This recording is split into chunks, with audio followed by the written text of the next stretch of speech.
Welcome to Tales from Sector 9, your portal to immersive sci-fi audio stories. If you enjoy deep space action, rogue AIs, and conspiracy theories, you're in the right place.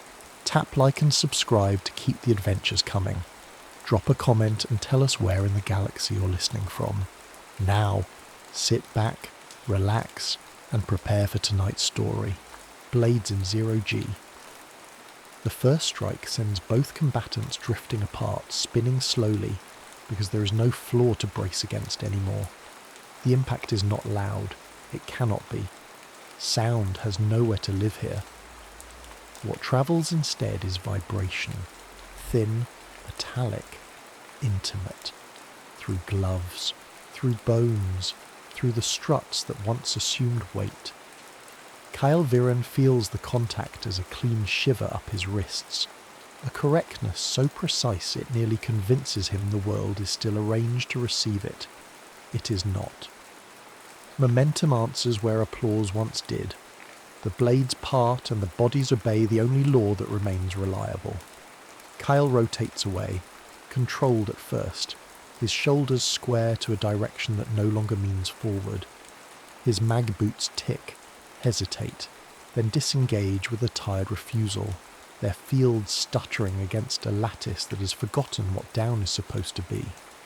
He does not curse. He exhales and makes a correction. The correction makes it worse. Torque creeps in, a secondary axis born of a perfect parry executed in a place where perfection compounds. His centre of mass slides off the line he chose. He feels the drift begin, not as panic, but as information. He answers with training. Microthrusters whisper, a brief measured breath from the suit's pack. The spin slows, the line returns, the body steadies. Across the widening gap, Rax Keth does nothing. He lets himself turn, slow and unashamed, a man unbothered by the absence of stance.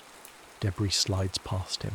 A maintenance rail, a torn panel, a coil of cable that remembers being useful. He does not chase Kyle. He does not close. He drifts with a patience that reads, at first glance, like indecision. Kale angles his shoulders and advances. Advance is the wrong word. He pushes from a passing strut, a measured contact, palm flat, fingers spread to distribute force. The movement is exact. His body responds as it always has. Distance closes. The ring's interior curves around, them in fractured arcs, emergency lights flickering in asynchronous reds and whites that refuse to agree on rhythm. Kale's blade describes a short, elegant path. Economical, lethal, perfected over years of correction under gravity. Rax meets it late. Late on purpose. The clash is off-centre, just enough to twist Kale's wrists. The blade slides, not biting, and the recoil carries both men apart again. This time the separation is faster. Kale feels the spin build before he sees it. He arrests with thrusters, sharper now, more force. The suit obeys, but the answer arrives with interest. The correction introduces a yaw he did not ask for. The force hums. It is present. It always has been. Not a voice, never that, but a field that thickens around intent. Kyle reaches for it reflexively, not to move, but to stabilize. He does not demand. He aligns his breathing, slows his heart, invites coherence. The hum remains a hum. No counterforce arrives. No quiet hand meets his effort halfway. The field accepts his intention and refuses to translate it into outcome. The drift persists, obedient to physics alone. Rax laughs, or something like it. Kyle feels the vibration through the metal between them, a faint, irregular pulse that travels along a beam and into his boots. It is not mockery. It is acknowledgement. They collide again, closer to the ring's skin now, where the architecture crowds in and offers edges. Kale times the exchange to coincide with a structural rib sliding past, using it as reference, as anchor. He strikes and retracts in the same motion, letting the recoil carry him along the rib's imagined gravity. For a breath, it works. His body remembers the old grammar. The blade finds resistance. The world behaves. Then the rib rotates. It is subtle, an inherited motion from a system that once knew what it was doing. The shift is small, but it arrives mid-strike, a betrayal measured in degrees. Kale's blade cuts where Rax was, not where he is. Follow-through pulls Kale into a spin that is no longer aligned with the rib's drift. He feels the loss of reference like a pulled stitch. Rax does not pursue. He nudges a loose panel with his heel and lets it tumble, a slow, lazy rotation that intersects Kale's path. Kale clips it with his shoulder. The contact is harmless. The consequence is not. His rotation accelerates, a widening gyre that steals seconds while the suit counts fuel. He reaches out and drives his blade into a passing strut. The sabre bites and holds, its energy field screaming silently against ancient alloy. Kyle's body jerks to a stop, the suddenness bruising through his harness. He hangs there, arm extended, breath measured, the ring sliding past him in broken procession. For a moment, just a moment, he has something like ground. Rax floats into view, upside down relative to nothing, his own blade unlit. He watches Kale with an expression that is not cruel and not kind, curious perhaps, as if the environment itself was speaking and Kale was still translating into a language no one else is using. "You're tightening," Rax says, the words travelling as vibration through the strut into Kale's arm. "You think that helps?" Kale releases the strut and pushes off, careful now. He shortens his motions further. He minimises arcs, keeps the blade close, economises every degree of rotation. He does not answer. Answers are for places where air carries them. They engage again, and again the world refuses to stay still. Each parry rewrites their paths. Each block births a new vector.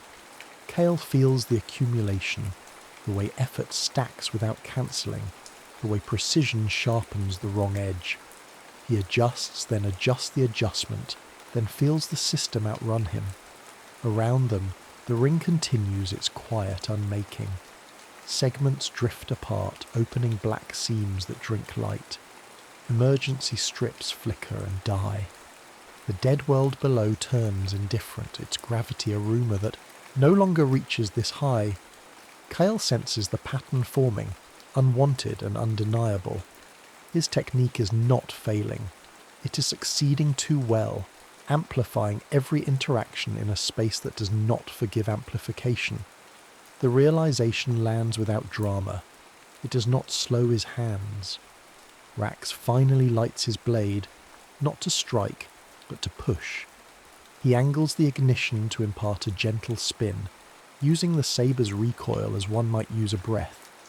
He moves when the environment moves him, intervening only to bias the outcome, never to command it. Kale sees it then, the refusal to correct, elevated into method. The force hums on, permissive, unanchored. Kale advances once more, disciplined, exact, carrying with him a lifetime of learned certainty into a place that will not acknowledge it. The distance closes, the blades meet, momentum answers, and the ring, faithful only to motion, keeps its own counsel. The orbital ring begins to come apart in ways that are no longer theoretical. It does. Not break all at once. There is no decisive failure, no singular moment where the structure admits defeat. Instead, separations propagate, quiet, almost polite. A transit segment that once assumed continuity drifts a few centimetres off alignment. A habitat arc rotates a fraction faster than it should. These are not catastrophes, they are disagreements, accumulating. Kale Viren registers them as peripheral data, and then forces himself to stop doing even that. Awareness has become a liability.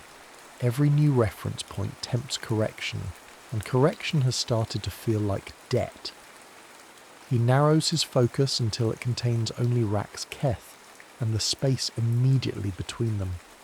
He shortens his strokes further, compressing movement into tight, efficient gestures that would be flawless in any place that still believed in flaws.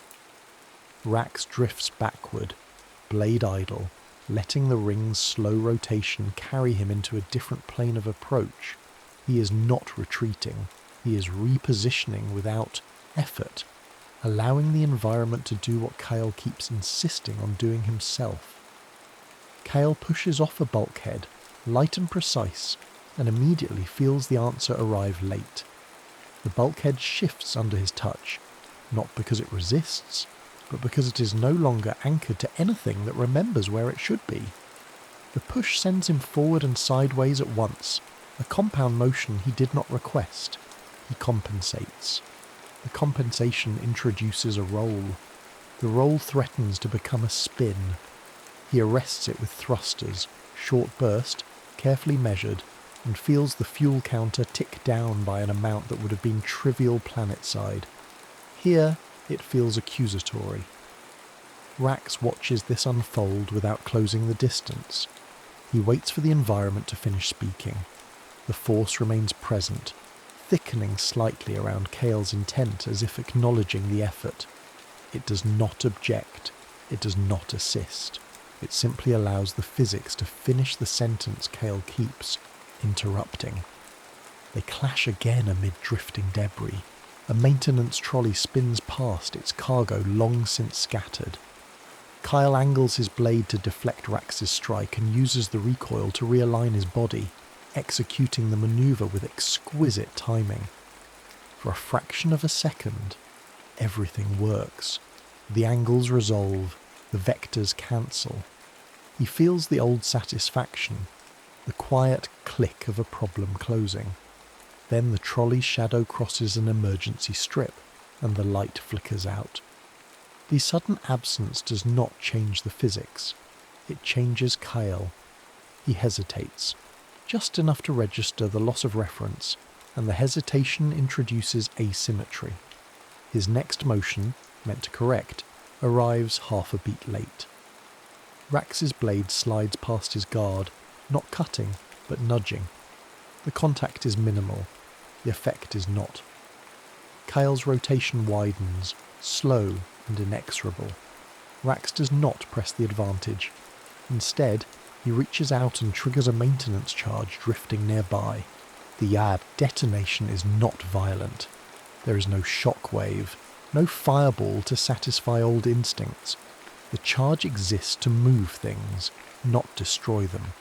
It releases its energy as impulse, scattering a cloud of panels, bolts, insulation, and fractured composite into a widening sphere of motion. The environment becomes crowded.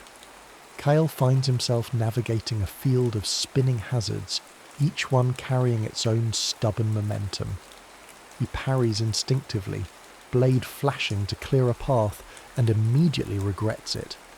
Every deflection sends something else spinning faster. The space fills with secondary motions, tertiary consequences. It is not chaos. It is bookkeeping. Rax drifts through the debris without striking it, letting pieces glance off his armour, adjusting only when a trajectory threatens to intersect something important. He intervenes sparingly, a hand here, a blade there, never correcting, only biasing. Kale realises, with a clarity that tightens his chest, that Rax is not trying to win the duel. He is letting the system decide. This recognition should be liberating. Instead, it feels like an accusation. Kale's training was built on the premise that mastery meant responsibility, that the one who could control the blade was obligated to do so. Here, that obligation has become a trap.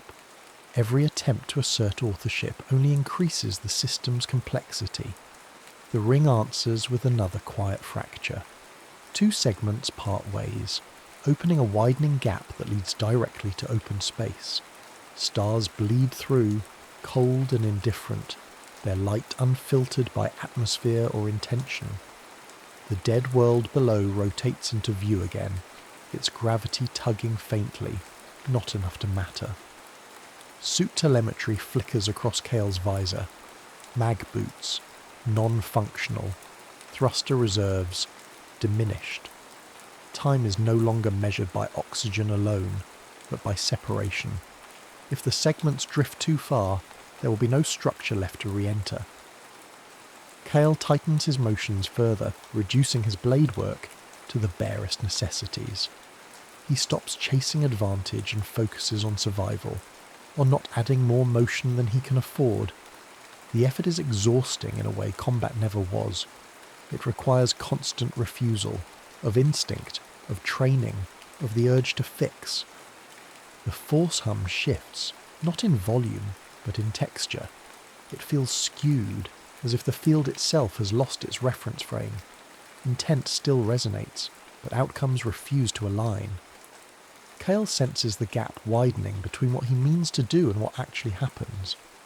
Rax finally closes the distance, not with a charge, but by letting a rotating strut carry him into Kale's plane. They pass each other at close range, blades grazing. Kale strikes, controlled, precise, and feels the station rotate beneath them mid-motion. The cut misses by centimetres, not because of error, but because the environment refuses to hold still long enough to be mastered. As they separate again, Kale understands the truth that has been circling him since the first. Exchange. Here, precision is not the opposite of chaos. It is its most efficient accelerator. The ring continues to fragment around them, and the space between certainty and reality grows wider with every perfect move. The largest remaining segment of the orbital ring begins to rotate. At first, the motion is almost reassuring. A slow, ponderous turn, the ghost of a function remembered too late. Kyle Viren feels it through his suit before he understands it. An emerging gradient, a suggestion of direction that tempts the body with the promise of down.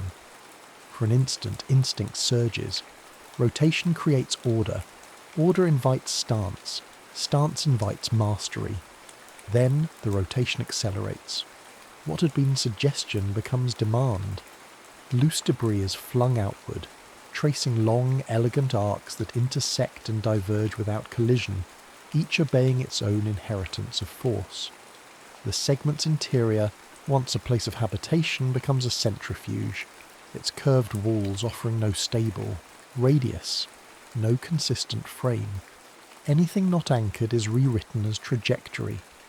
Kale is pulled sideways, then upward relative to nothing, his body caught between the ring's rotation and his own accumulated motion. He stops correcting, not because he has learned something new, because he has run out of room to pretend. Rax Keth drifts opposite him, closer to the segment's interior curve. The rotation favours him, carrying his body along a shallow spiral that looks, misleadingly, like control. He does not resist it. He does not ride it either. He lets the motion pass through him, intervening only to avoid collision. His blade remains lit, but idle. Between them, the space fills with spinning remnants, rails, panels, fragments of a life support conduit that once assumed constant orientation. They are not obstacles so much as statements. This is what remains when maintenance ends, not destruction, but inheritance. Kyle calculates without thinking, he cannot help it. Years of training surface automatically, mapping vectors, timing arcs, resolving motion into solvable problems. The rotating segment creates a predictable window, a moment where Rax's drift will intersect a narrow corridor of relative stillness near the structure's spine. One clean motion, one final cut. He aligns himself with ruthless discipline, minimizing surface area, conserving fuel, committing his remaining thruster reserves to a single, decisive adjustment. The move is perfect, the timing immaculate. The blade's path is so economical it borders on mercy. For the briefest instant the universe appears to cooperate, then the ring shifts, not dramatically, not enough to register as failure in any ordinary sense, a redistribution of mass as another segment peels away, altering the rotation's centre by a fraction. The stillness Kyle aimed for ceases to exist before he arrives. His blade passes through empty space. The follow-through, inevitable, flawless, does what it was trained to do. It completes the arc.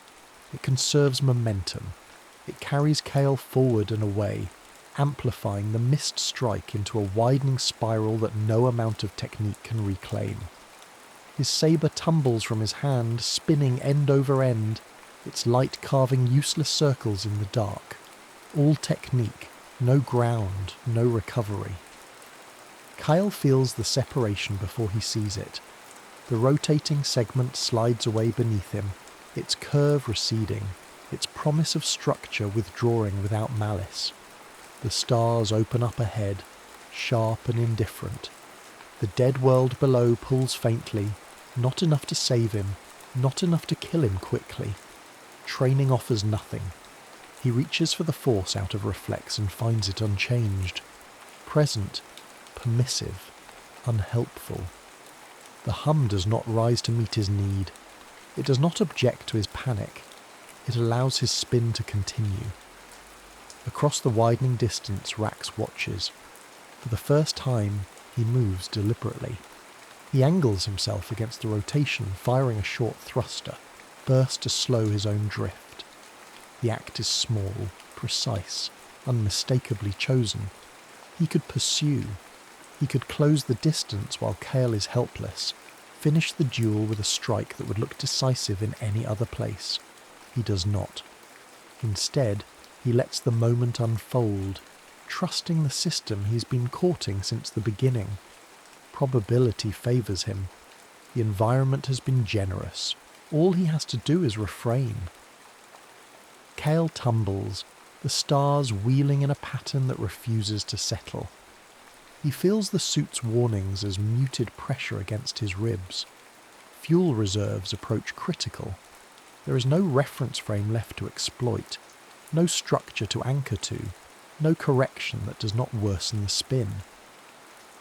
The realization arrives without drama, without despair. Mastery has reached its limit, not because it was flawed, but because it was conditional. It depended on a world willing to meet it halfway. That world is gone. The rotating ring continues its slow, lethal ballet behind him. Debris arcs past, each piece a testament to persistence without purpose. The force hums on, indifferent to collapse. Kyle Viren drifts into open space, stripped of blade, stance and certainty, carrying with him the last unanswerable question of his discipline. If control no longer applies, what remains of the one who sought it? The system offers no reply. Spin becomes the only constant. Kyle Viren turns slowly, then faster, then slowly again, as the suit's automatic dampers attempt corrections he did not authorize. Each micro-adjustment arrives late, compounding rather than cancelling. He feels it not as motion but as erosion, the steady wearing away of options. He stops fighting the suit. The decision is not brave, it is economical. The warnings fade to background pressure. Fuel counters freeze where they are, no longer bleeding away in defensive reflex. His body continues to rotate, but the rotation evens out, settling into a stable tumble rather than a widening loss. The difference is subtle, almost insulting in its simplicity. Nothing dramatic changes, that is the point. Without constant correction, the system stops escalating. Motion persists, but it no longer punishes him for trying to erase it. The stars wheel past in a regular cadence. The dead world slips in and out of view, distant, uninterested. Time stretches, no longer chopped into urgent decisions. Kyle's training screams at him to do something. He ignores it. For the first time since the duel began, he allows his mind to still instead of his body. He lets the rotation exist without assigning it meaning. There is no stance to reclaim, no alignment to force. There is only the fact of movement and the fact of being inside it. The force hums. It feels different. Not stronger, not clearer, but less crowded. Without Kyle's insistence, it stops echoing his anxiety back at him. Intent no longer spikes the field. It lies flat, permissive, patient in a way that has nothing to do with mercy. He does not reach out to pull himself back. He lets go of the need to choose a direction. A single, minimal impulse follows. Not a push, not a pull. A release. He relaxes his posture, redistributes his mass within the suit, allows the existing vectors to resolve without interference. The maneuver would be meaningless planetside. Here it is decisive. The tumble aligns, not into stillness, but into coherence. His path straightens relative to itself, intersecting, not aiming for, the rotating ring's widening envelope. The structure grows in his vision, not because he chased it, but because his trajectory already belonged to it. Across the gap, Rax Keth sees the change. It unsettles him more than any display of mastery could have. Kale is no longer correcting. He's no longer fighting the environment or surrendering to it. He has stopped insisting on authorship. The system is no longer something to be exploited or resisted. It is simply what is happening. Rax adjusts his own motion instinctively, a sharp thruster burst meant to regain probabilistic advantage. The move works, then it doesn't. The same physics that once favoured him now respond neutrally, no longer biased by Kale's frantic corrections. For the first time, Rax has to choose. He hesitates. In that hesitation, his philosophy cracks. Non-intervention reveals itself as just another posture, one that depends on others continuing to struggle. Without Kale feeding chaos into the system, probability flattens. The environment stops deciding for him. Kyle drifts back toward the ring's edge, close enough now to feel vibration through his suit as debris grazes the structure. He reaches out and catches a handhold, not sharply, not with intent to stop, but with acceptance of the contact. His body absorbs the motion. The spin bleeds away naturally. He does not feel victorious. He feels obsolete in a different way. Rax watches from a distance, the ring rotating beneath him, his blade hanging idle. He understands, finally, that the duel has ended, not because one of them won, but because the question that sustained it has collapsed. To strike now would be meaningless. He extinguishes his blade. The ring continues to fragment. Segments peel away, carrying with them the last illusions of order. Motion persists. The force hums on, indifferent, permissive, unresolved. Kyle Viren remains anchored, not to mastery, not to control, but to congruence. He has not conquered the system. He has stopped violating it. Rax Keth drifts away, unopposed, carried by the same physics he once trusted to decide everything for him. The duel dissolves without closure, leaving only trajectories and the quiet cost of understanding that survival did not come from doing more, but from finally knowing when not to add to motion. Nothing signals the end. There is no threshold crossed, no decisive moment where the universe acknowledges that something has resolved. The orbital ring continues its slow disassembly with the same indifference it has shown all along. Segments drift. Rotation persists. Debris follows inherited paths that will not intersect again for years, perhaps centuries. Kyle Viren remains where he is, one hand resting against a maintenance rail that no longer maintains anything. He does not secure himself further, he does not test the contact. He allows the rail to do what it will, and the rail, unburdened by expectation, does very little. This too is information. The force hums faintly, not gathering, not receding. It does not crown the moment. It does not clarify what has been learned. It remains a field in which motion happens, nothing more. Kyle feels no reassurance from it, and no disappointment. For the first time, its silence does not feel like absence. Across the widening space, Rax Keth recedes. He does not flee. He does not angle himself toward advantage or escape. He simply allows his trajectory to continue, a gentle drift away from the structure, away from Kyle, away from the duel that no longer exists.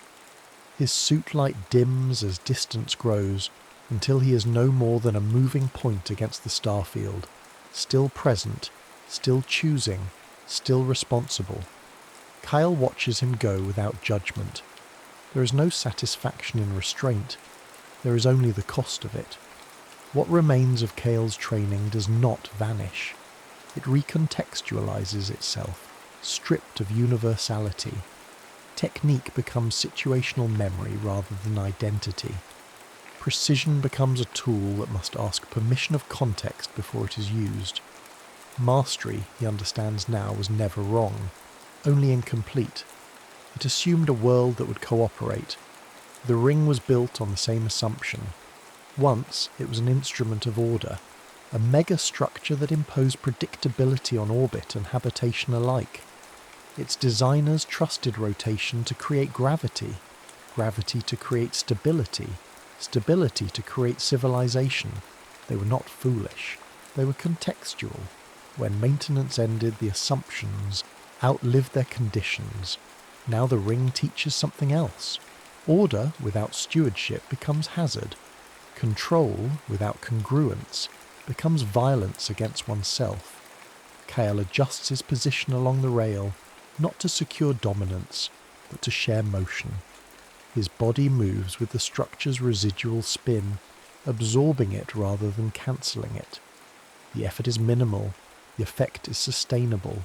He will survive, not because he has solved the system, but because he has stopped demanding that it justify him. The duel leaves no record. No sensor logs remain intact long enough to capture it. No institution exists that would care to interpret the outcome. Somewhere in the galaxy, archived doctrines still teach footwork, still praise balance, still imply that mastery transcends environment. They are not lies. They are local truths. The orbital ring continues to fragment behind Kale, its pieces drifting into divergent futures.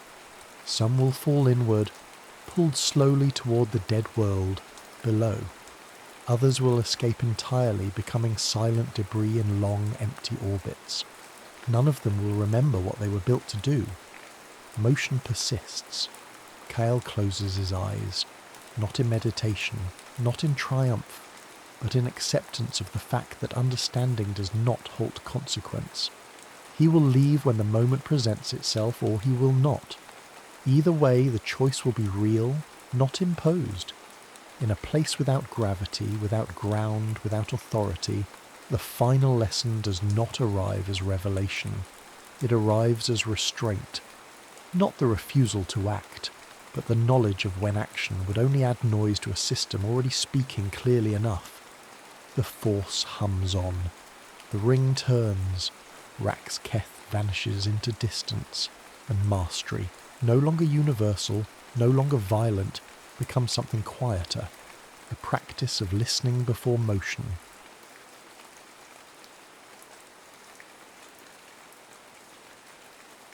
The Unseen Order. The hyperspace probe returned with a log full of missing data, and every calculation based on it had come true. It hung now in the observation cradle like a dissected insect, limbs retracted, sensor petals charred from micro-impacts. Around it, the docking bay of the Resolute Path hummed with the polite, anxious industry of technicians, pretending not to stare at the anomaly pulsing on their screens. Master Liam Coke watched the data streams cascade down the hollow slab and refused with quiet stubbornness to misbehave. "This shouldn't be possible," Dr. Serenal said beside him, which in her vocabulary meant, "I am afraid." She flicked fingertips through layered probability plots. Each was a cloud of coloured points. Each collapsed into a single tight streak as the simulation ran. course corrections that should have introduced divergence instead converged. Sensor outages that should have widened error bars instead narrowed them. You lost nearly 40% of your data packets, Coke said, calm out of long habit. Yet your predictive envelope tightened. Nal rubbed at the bridge of her nose, smearing the ghost light. We had 3 independent nav stacks modelling asynchronously. Every time the probe dropped out for a fraction of a second, the stacks disagreed, and then, immediately after, they agreed even more closely than before, as if the system was offended by the argument and decided for them. Liam let his gaze drift from the projections to the viewport beyond, where the lightless star system awaited them. There was a star out there, according to the gravitic readings. Its pull was unmistakable, but it had the visual presence of a hole. No corona, no flares, only the faintest suggestion of distorted starlight at its rim, like a lens made of reluctance. Around it, one planet massed where no chart had ever placed it. A dull marble veiled in thin, uncommitted cloud. The unknown regions were full of strange things. He had come to many. Few made the Force as quiet as this one. He closed his eyes, reaching outward, inward, along whichever dimension it was that connected consciousness to that luminous field the Order called the Force. He expected, as always, currents, the bright, restless eddies of life below, the distant pressure of the star, the tolerable friction of fear and hope in the crew around him. Instead, he felt politeness, as if something very large were holding its breath so as not to disturb him. He opened his eyes before the silence could become personal. "Knight Valen is readying the landing party," Nal said. She glanced sidelong at him. "If your council has any last-minute objections to bringing a Jedi Guardian into a system that refuses probabilities, now would be the time to file them." "Elaborate," Liam said. She gestured impatiently at the probe. "He's trained to see threats, identify vectors, act. He extrapolates trajectories instinctively. That's very useful in a normal causal regime. But if his expectation itself becomes a stabilising factor," she trailed off. "Or a destabilising one." "Knight Valen is not in the habit of breaking the universe by looking at it," Liam said. Nal's lips twisted. "Everyone thinks that, until they upgrade their sensors." The shuttle ride down from orbit was uneventful in precisely the way that made Valen uneasy. He sat forward in his crash seat, hands loose on his harness, watching the cockpit readouts over the pilot's shoulder. Outside the viewpane, the planet's atmosphere presented as a thin grey wash, like diluted ink. There were no storm systems, no visible fronts. The weather maps were blank except for a few elegant spirals of vapour at high altitude. A mathematician's sketch of clouds, never finished. "Minor turbulence ahead," the pilot said. There was no turbulence. The shuttle's hull shivered in anticipation, then didn't. Valen felt his muscles brace for a jolt that failed to arrive. The straps dug into his shoulders anyway. The pilot frowned, tapped the console. That was strange. Compression wave on the forward sensors. Then it cleaned itself up. "Liam?" Valen called back. Coke, across the narrow aisle, had his eyes half-lidded, hands resting palm up on his knees. Not quite meditation, listening. "I felt the intention of a crosswind," the Jedi Master said, "and then I felt it apologise and leave." Valen snorted. "Weather doesn't apologise. Here, it may." Liam opened his eyes, meeting Valen's. "Stay observant, but perhaps for once do not reach for outcomes too quickly." "It's my job to reach," Valen said. "Else we sit in orbit, modelling ourselves into paralysis." Nal, squeezed in behind them with a portable sensor rack folded over her lap, muttered, "Paralysis is underrated." The shuttle broke through the highest clouds. The surface revealed itself in muted albedo. Broad plains of smooth stone, gently contoured as if the world had been sanded down by an indifferent hand. Darker basins lay scattered like old bruises, each filled with a layer of fog that neither rose nor fell. There, Nal said, pointing. Energy signature, low in amplitude but persistent. That ring formation, likely habitations, vectoring to those coordinates. From above, the settlement did not look like a settlement so much as a series of circular depressions in the stone, barely raised lips around their rims, no towers, no spires, no visible machinery, just circles, repeating across the plain in a pattern too regular to be natural and too modest to be proud. The shuttle set down on a stretch of bare rock a few 100 metres away. The landing struts found purchase with a soft, almost embarrassed thump. The ramp descended into still air and a silence that had weight. Varlin was first out as protocol demanded. His boots met the surface with a faint stickiness, as if the stone were reluctant to acknowledge him. He reached automatically for the force, for that familiar sheet of awareness extending in all directions, terrain, potential cover, heartbeats near and far. He felt the ship behind him, the minds of the crew, the bright, taut line of Dr. Nal's focus. Beyond that, a flatness, not absence. There were life forms out there. He could sense them if he leaned hard enough, but their contours refused to sharpen, as if someone had taken a cloth to the universe, wiping away the edges.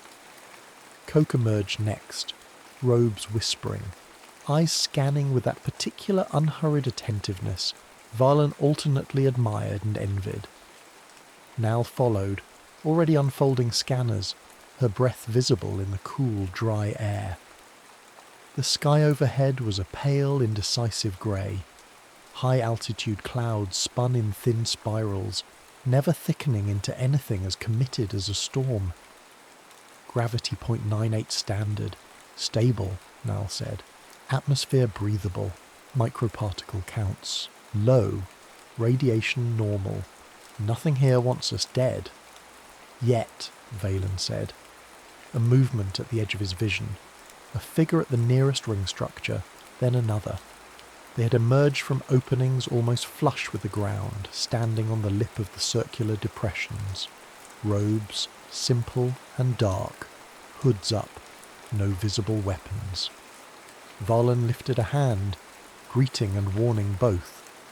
"I am Knight Tor Valen of the Jedi Order," he called out. "We come on behalf of the Galactic Republic, in response to anomalous signals detected from this system. We request parley." The wind did not carry his voice. There was no wind. Yet somehow the words seemed to reach them. He saw shoulders straighten, heads tilt. One of the figures stepped down from the ring and walked toward them. The gait was unhurried, balanced, without any of the minuscule hesitations of someone on unfamiliar ground. This was home, and the ground knew it. As the figure approached, Volan's hand drifted toward the hilt at his belt, a reflex. He did not ignite the blade. He would not be the one to put first light into this muted world. But his fingers closed around the cylinder, feeling the familiar weight, the coolant channels, the activation switch. The robed figure stopped a respectful distance away and lowered their hood. The face revealed could have belonged to almost any humanoid world. Fine-boned, weathered, aged somewhere between youth and elder, skin pale from a lifetime under subdued skies, eyes, unremarkable in colour, astonishing in stillness, not serenity, not defiance, a kind of practised non-engagement, like a mirror angled to reflect nothing. "Welcome," the figure said. The voice was low, clear. "You've arrived safely," Valen frowned. "You speak basic." "We speak what is spoken to us," the robed one said. "You're concerned with anomalies." Nal stepped forward.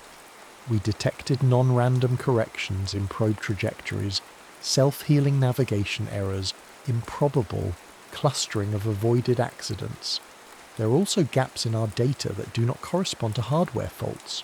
We're here to understand the mechanism. The figure's gaze moved to her, and Valen felt nothing.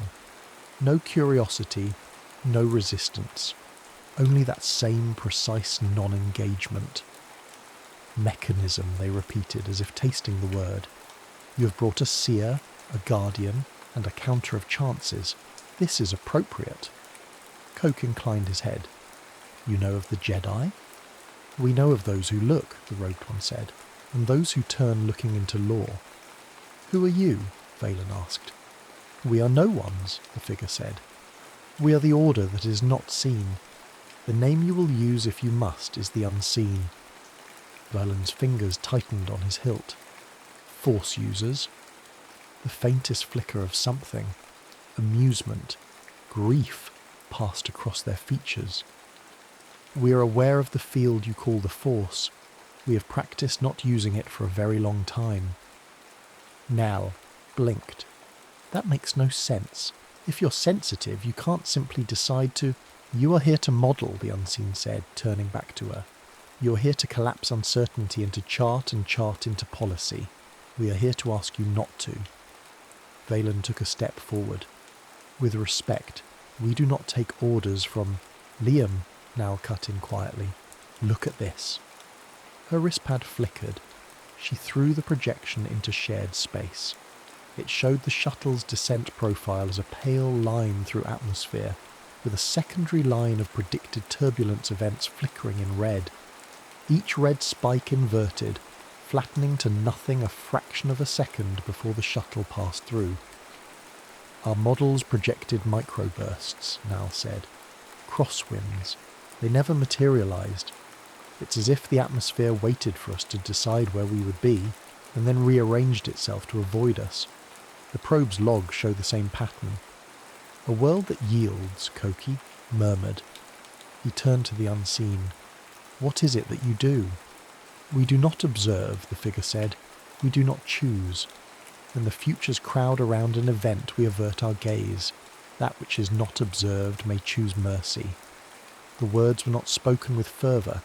They had the flat cadence of doctrine long memorised, long eroded. Valen let out a breath laden with incredulity. You're saying you keep the system stable by ignoring it? We prevent worse outcomes by refusing to prefer any, the unseen replied. The universe is eager to oblige those who insist on seeing one path. Your kind are very insistent. Our kind? Valen's jaw clenched. You know nothing about... He stopped himself, felt the force coil in him, reflexively mapping trajectories, distance to target, likely vectors of attack, points of vulnerability in robe and bone and organ. The calculus was automatic. Something in the air tightened. Liam felt it too. His hand lifted, a quieting gesture. Tor, easy. Valen stepped back, spine stiff, fingers itching. He needed to test something, to see if any of this was more than skilled rhetoric and a nervous planet. He closed his eyes and reached out just a little, toward a fist-sized stone a few meters away. A simple exercise. Draw it to his hand with a small tug on the force, just enough to prove to himself that gravity still respected his will. He reached. The force did not resist him. It did not flow either. His expectation extended like a hand. The universe, with exquisite politeness, declined to meet it. There was no pushback, no external countercurrent. Only a softness, a yielding, a refusal to harden into the channel he offered. His fingers twitched. The stone remained utterly, innocently still. The failure was so complete that when his body moved to accommodate a weight that never arrived, his balance broke. His boots slipped on the theatrically smooth stone. Pain flashed as his knee buckled, sending a dull shock up his thigh. He caught himself with a curse, palms scraping on the ground. Behind him, the shuttle's hull hummed sympathetically, as if embarrassed on his behalf. In the force, there was only that vast, courteous distance. Tor, Liam said softly. Not reproach. Sadness. Nal's expression had turned very carefully blank, the way scientists looked at subjects whose failure they would later need to describe without cruelty. Valen pushed himself to his feet, jaw tight. The unseen had not moved. You see, they said quietly, gaze on Valen but not piercing him. When you reach for the world here, it refuses to become your story. This is mercy. Liam stepped forward. Mercy for whom? For all the futures in which your certainty would have killed more than your doubt, the unseen said. They turned, this time inviting rather than dismissing. Come, they said. There is doctrine we carved for visitors like you, when we still believed inscription would matter. It lies in stone, where time may erase what your orders cannot. They walked toward the nearest circular structure without looking back.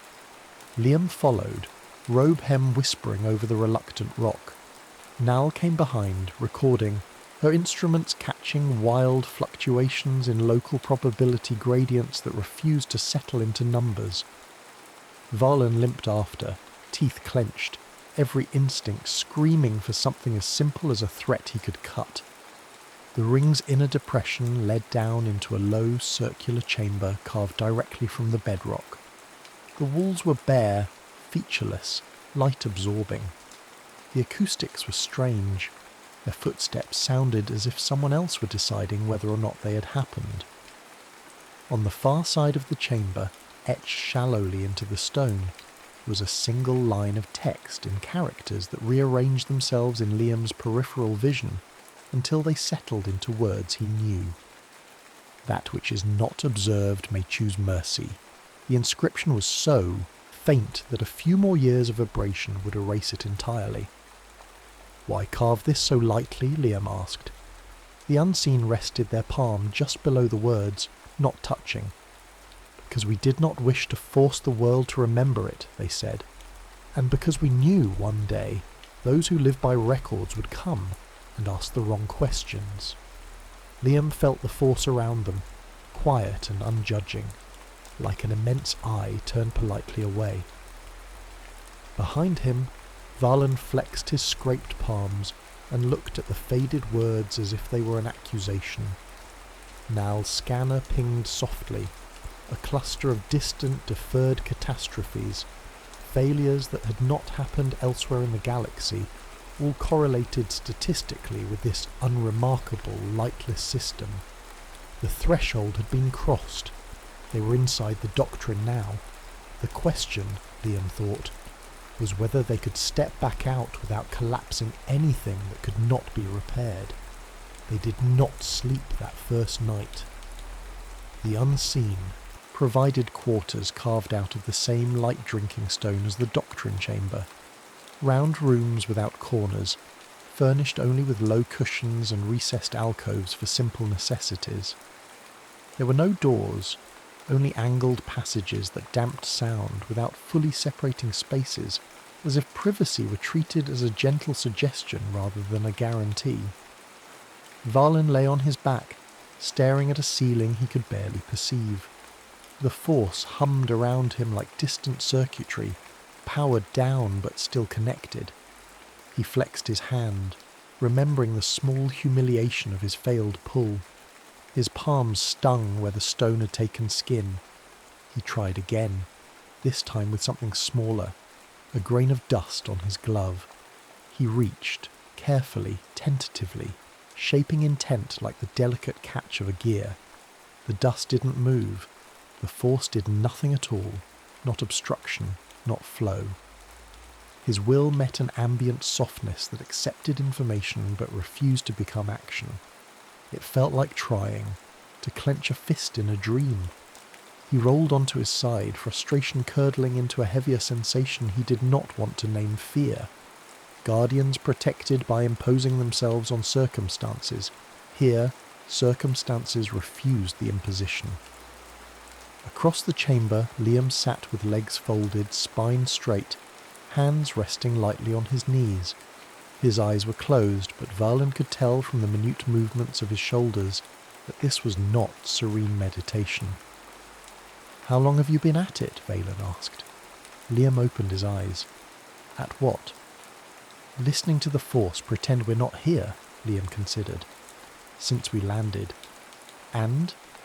"It is not pretending," Liam said. "It is modulating, choosing where not to be available." "That's semantics," Valen said. "In our work," Liam replied gently, "semantics kill people." Valen pushed up to sit, wincing as his knee protested. "I tested it again. Nothing. Not even a wobble. I've trained in suppression, fields, null zones, dark side nexuses. They all have character. This is like..." He groped for an analogy. "Like swinging at fog and missing because the fog stepped aside to spare you the effort." "Mercy," Liam said softly. "Insult," Valen snapped, then caught himself. His laugh was brittle. "Apologies, Master. I'm not used to the universe being more considerate than you are." A chime sounded, low and non-intrusive, echoing strangely in the rounded room. It was not directional. It seemed to arise from the air itself. "That's signal," Liam said, head tilting. "It's not local," Valen said. "Shipside." Liam pressed 2 fingers to his comm bead. "Coke." Captain Reara's voice came through, thin with bandwidth compression and unconvincing calm. "Master Coke, we've picked up an incoming object at the edge of the system. Mass and drive signature consistent with a mid-range cruiser. Transponder is obfuscated, but energy profiles are familiar." Valen was already on his feet. "Sith." Nal appeared in the doorway, hair unbound, sleep forgotten. "Their sensors will pick up the same anomalies. Maybe they were already listening." "Can you mask our presence?" Liam asked the room more than the comm. The air did not answer. There was no sense of occlusion, no helpful dimming of signatures. In the Force, the new arrival was a hot, blunt knot of will punching its way into the system, like a spear into soft clay. "The Sith dupe themselves with their own power," Liam said into the comm. "But they are not fools. Raise shielding, minimise active scans, no offensive postures." "We're in their sky, Master," Reara said. "That's posture enough." The link closed. Valen turned to Nal. "How long until they reach orbit?" "Assuming standard deceleration." She did the mental math. "Hours. Less, if they're reckless. And they are always reckless." "We should move," Valen said. "Fortify the settlement. Prepare fallback points, evacuation corridors." "Elaborate evacuation corridors to where?" Nal said, gesturing at the blank plain outside. "There's nowhere to conceal thousands of people on this stone slab. Besides, we don't know if moving them en masse might upset whatever this place is doing." Valen's jaw set. "Sith troops on the ground will upset them more." Liam rose, smoothing his robe. "Let's not assume the Sith's first act will be to land guns blazing. If they have monitored this system for any length of time, they know Force is unreliable here. They will send someone to talk first." "Good," Valen said. "I've been wanting something I can hit." The Unseen received the news of the approaching cruiser with the same muted acknowledgement they gave to weather reports. Not indifferent, not panicked. A quiet registering of a parameter. In the central chamber, elders of the Order stood in a loose circle, robes indistinguishable, faces marked by varying degrees of age but the same deliberate non-engagement in their eyes. Liam had given up trying to read them through the Force. Every time he extended his senses, they blurred, like text seen through a lens that refused to focus. "You have enemies," one of the elders said mildly, as if remarking on a distant storm. "They have followed your interest here." "They are your enemies as well," Valen said. "We have no enemies," the elder replied. "We have only visitors who insist on looking." Nal paced the edge of the chamber, wristpad projecting shifting probability fields. She'd begun to speak more softly in these rooms, as if she feared full volume might cause something to commit. "We can't assume they'll respect your policy of non-observation," she said.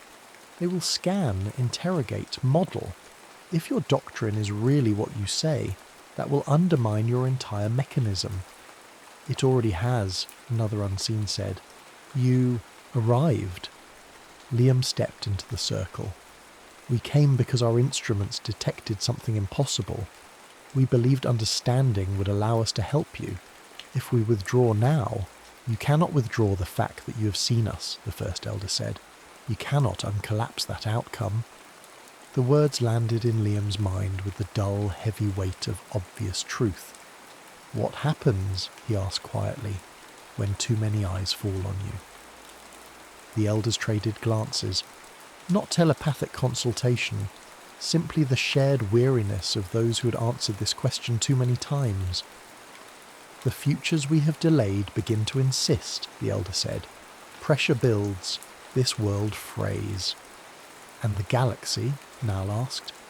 The elder's gaze flicked to her. Elsewhere, things, resume. Accidents that did not occur may yet occur. Wars that stalled in indecision may find their decisive battles. Nal's stomach dropped. You're saying the system has been absorbing misfortune, dampening it? Not absorbing, the elder corrected, refusing to certify. Events we do not look at cannot finish falling.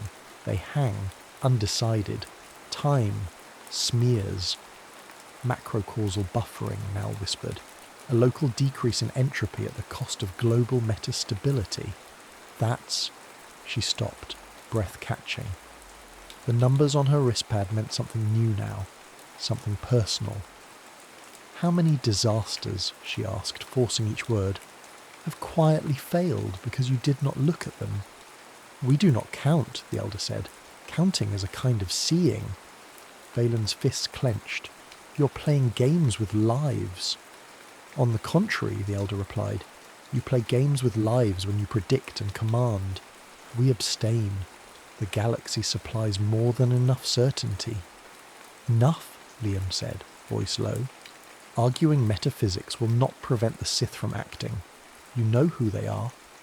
Yes, the elder said. They are the ones who insist that only the future they desire is real. Then give us permission to act in your defence, Valen said. Allow us to... To what? Another unseen cut in. To summon a future in which we are saved by your violence. To choose, for all possible worlds, the one where Jedi blades flash heroically. Their tone held no mockery, only a bone-deep exhaustion. You would feel better. That is all. The chamber's air had grown dense. Liam felt his chest tighten, as if the world objected to this conversation continuing. Nal's wristpad chimed, discordant in the hush. She glanced down, then went very still. What? Liam asked.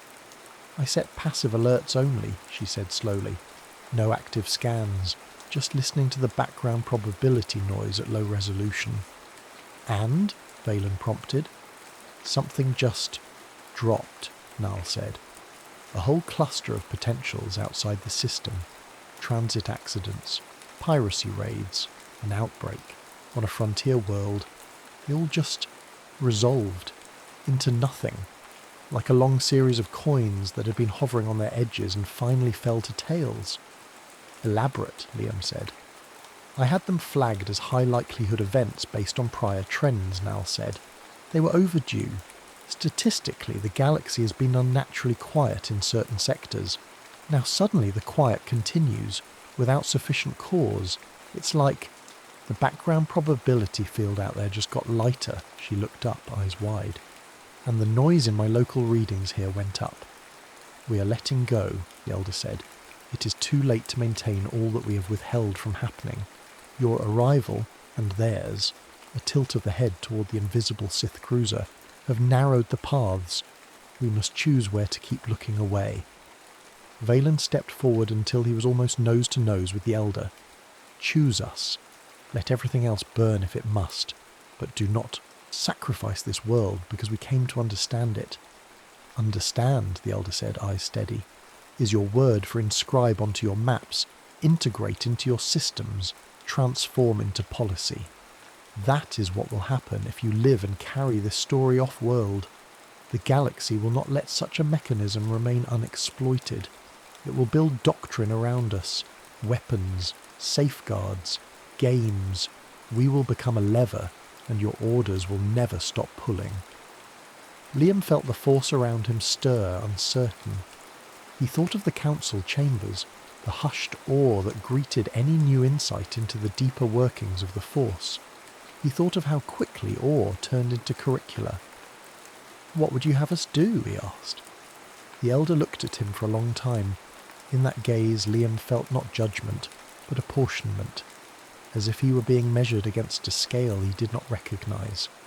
"Stop looking," the elder said simply. "Leave. Forget. Allow this system to remain a rumour, an anomaly. Let it be strategically uninteresting. Let it fade from your maps." "That's impossible," Nal said. "My instruments..." "Your instruments already misbehave here," the elder said. "Let them misbehave a little more. Lose this data. Misfile it. Make a bureaucratic error." Nal's mouth opened in reflexive protest, and then they all felt it. A presence at the edge of the system like a knife pressed against skin. Liam turned his head sharply, not with his eyes, but with his other sense. The Sith cruiser had decelerated into a stationary orbit, its awareness a hot, angular pressure. Unlike the planet, it wanted to be seen. It wanted very much to impose itself.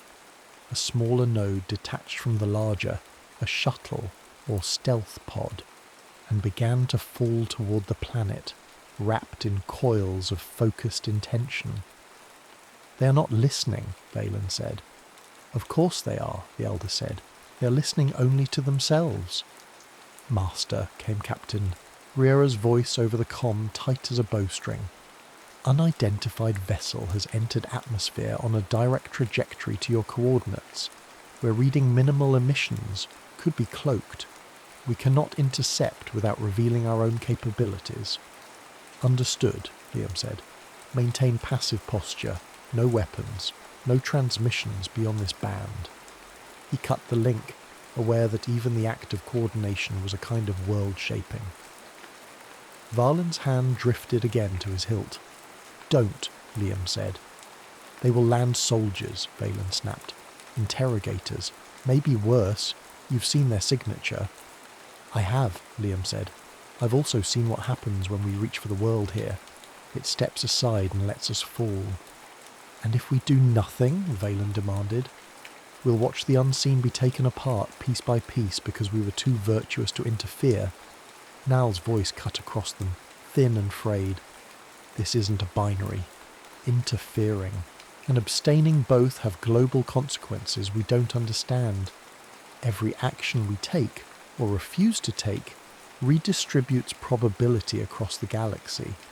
We are standing on a junction point. If we pull in any direction, entire chains of events elsewhere might..." She stopped, staring at her wristpad. The numbers had gone wild, spiking in impossible directions, then flattening to neat, reassuring lines. "That's not real," she whispered. "That's not real. It's..."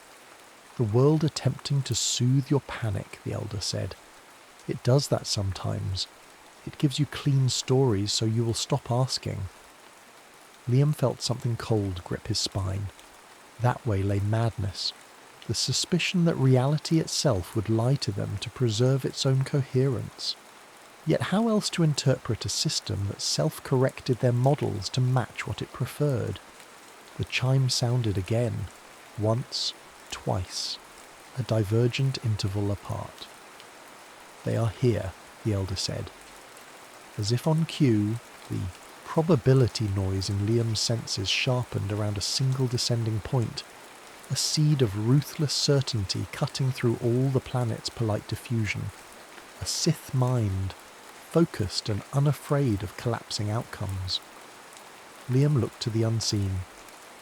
"If we are as dangerous to you as they are," he said quietly, "why allow us to stay long enough to meet them?" "Because," the elder said, "before this is over, you must see what your need to know is done. Only then will you be capable of leaving and failing to record." They turned, robe whispering. "Come," they said. "You wished for a mechanism, Master Coke. You're about to see one try to rewrite us." They led the way out of the chamber, up toward the pale, poised sky, where a speck of incoming darkness grew, unashamed to be observed. The shuttle did not scream. It should have. By every predictive model Hal had ever trusted, by every instinct Volan carried about hostile insertions, there should have been ion, wash, sonic shear, a declaration of intent in the way engines burned atmosphere. Instead, the craft descended as if embarrassed by its own certainty, wrapped in a sheath of disciplined quiet. It touched down on the stone plain beyond the ring sanctums with a gentleness that felt like a rebuke. Varlan felt the landing like a bruise forming before impact. "That's deliberate," he said. "They're minimizing collateral, not because they care, but because they're afraid to push." Liam did not answer. He was watching the sky, not the shuttle, but the way the cloud spirals above it tightened, then loosened again, as if a thought had been entertained and dismissed. The unseen gathered at the lip of the nearest ring. Not a defensive formation, a geometry of presence. They stood spaced evenly, hands folded or at rest, faces turned neither toward the shuttle nor away from it. Their posture had the peculiar dignity of people who refuse to let their attention be conscripted. Nal's wristpad hummed. She had turned the display off. The sound was enough. The shuttle's ramp lowered. A figure emerged, tall, robed in the severe lines of Sith utility rather than the theatrical armour of war. No mask, no flourish. The mind that stepped onto the stone was sharp and narrow, a blade honed to a single purpose. "I am here to speak," the Sith emissary said, voice carrying without effort, and to be heard. Varlan felt the force ripple, then stall. The emissary's presence pressed forward, testing, probing for resistance that did not arrive. For a fraction of a second the Sith's certainty wavered. Then it reasserted itself, tighter. Liam stepped forward, unarmed hands visible. "You have entered a system under Republic Exploratory Charter." The emissary smiled thinly. "Charters are agreements between those who agree reality should behave. I am here because it does not." Their gaze slid to the unseen, and something like interest, professional, appraising, flickered there. "You," the emissary said. "You are the reason probabilities knot and unknot like bad lies. You do not project power, you subtract it. That is unusual." "We do not subtract," an elder of the unseen replied. "We decline." The emissary laughed once sharply. "A distinction without consequence." "Everything here is consequence," the elder said. Varlan shifted his weight, muscles coiled. He could feel the force around the Sith like a clenched fist, ready to strike not at bodies but at outcomes. This was not a berserker. This was a planner. "I will be direct," the emissary said. "This world is a strategic liability. It produces uncertainty that cannot be dominated. That makes it dangerous." "To you," Valan said. "To everyone," the emissary replied, eyes never leaving the unseen. "A galaxy that cannot be predicted cannot be ruled. A force tradition that refuses to act cannot be coerced. That combination invites accidents." Nal felt her stomach hollow. "You're afraid," she said before she could stop herself. The emissary's head tilted. "I am prudent." "You sense this place because it cannot be anticipated," Liam said, "and because your rivals cannot be relied upon not to destroy themselves around it." A flicker of irritation, real this time, crossed the Sith's face. "Your Order's foresight is legendary, Master Jedi. Pity it has brought you to the same conclusion too late." Valan's patience snapped. "State your terms." "I will observe this world," the emissary said, "fully. I will map its probability field, its causal loopholes, its refusal mechanics.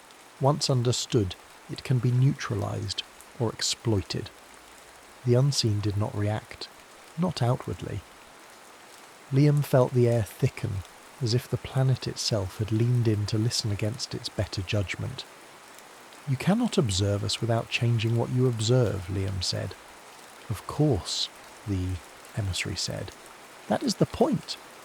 They raised a hand, not in threat but in invocation. The force gathered, compressing around the emissary's mind, sharpening into a beam of intent aimed not at the unseen but at the world. Valen moved. He ignited his blade in a flare of blue, stepping between the emissary and the nearest elder. The light was obscene against the muted stone, a declaration the planet had not asked for. The world flinched, not violently, precisely. The hum of Valen's sabre wavered, pitch slipping as if the Kyber itself were reconsidering its role. Gravity shifted a fraction. Valen staggered, compensating, blade arcing wider than intended. The emissary laughed again, delighted. There it is, the reflex, the insistence on choosing. They focused, tightening their grip on the force, and two Sith acolytes emerged from behind the shuttle, blades already lit, red light slicing the grey air. Volan braced for impact that never came. One acolyte lunged, two, fast, too eager, and slipped on stone that had been perfectly stable a moment before. Their blades swung wide, carving empty space, and the counterstroke they expected from Valen never arrived. Instead, their own momentum carried them into the path of their companion's strike. Red met red. Flesh met certainty. The second acolyte froze, staring at the body falling at their feet. In that heartbeat of hesitation, their footing betrayed them as well. They pitched backward, blades slicing air, spines striking stone with a sound that ended abruptly. Silence.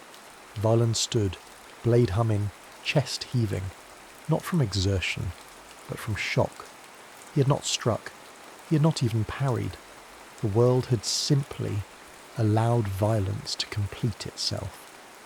The emissary's smile faded. "You see," the elder said quietly, "we do nothing, and those who insist on action are consumed by it." Nal's wristpad screamed, then cut off, its display going black as if offended by what it had just recorded. Liam felt something tear inside him. Not the force, but his understanding of it. He had spent decades believing that foresight was a form of compassion. To see suffering coming was to be obligated to prevent it. Yet here was a system in which seeing was the trigger, and restraint the only brake. The emissary's gaze hardened. "Enough theatre. I will not be lectured by ghosts." They reached again, this time not delicately, but with the full, brutal confidence of Sith doctrine.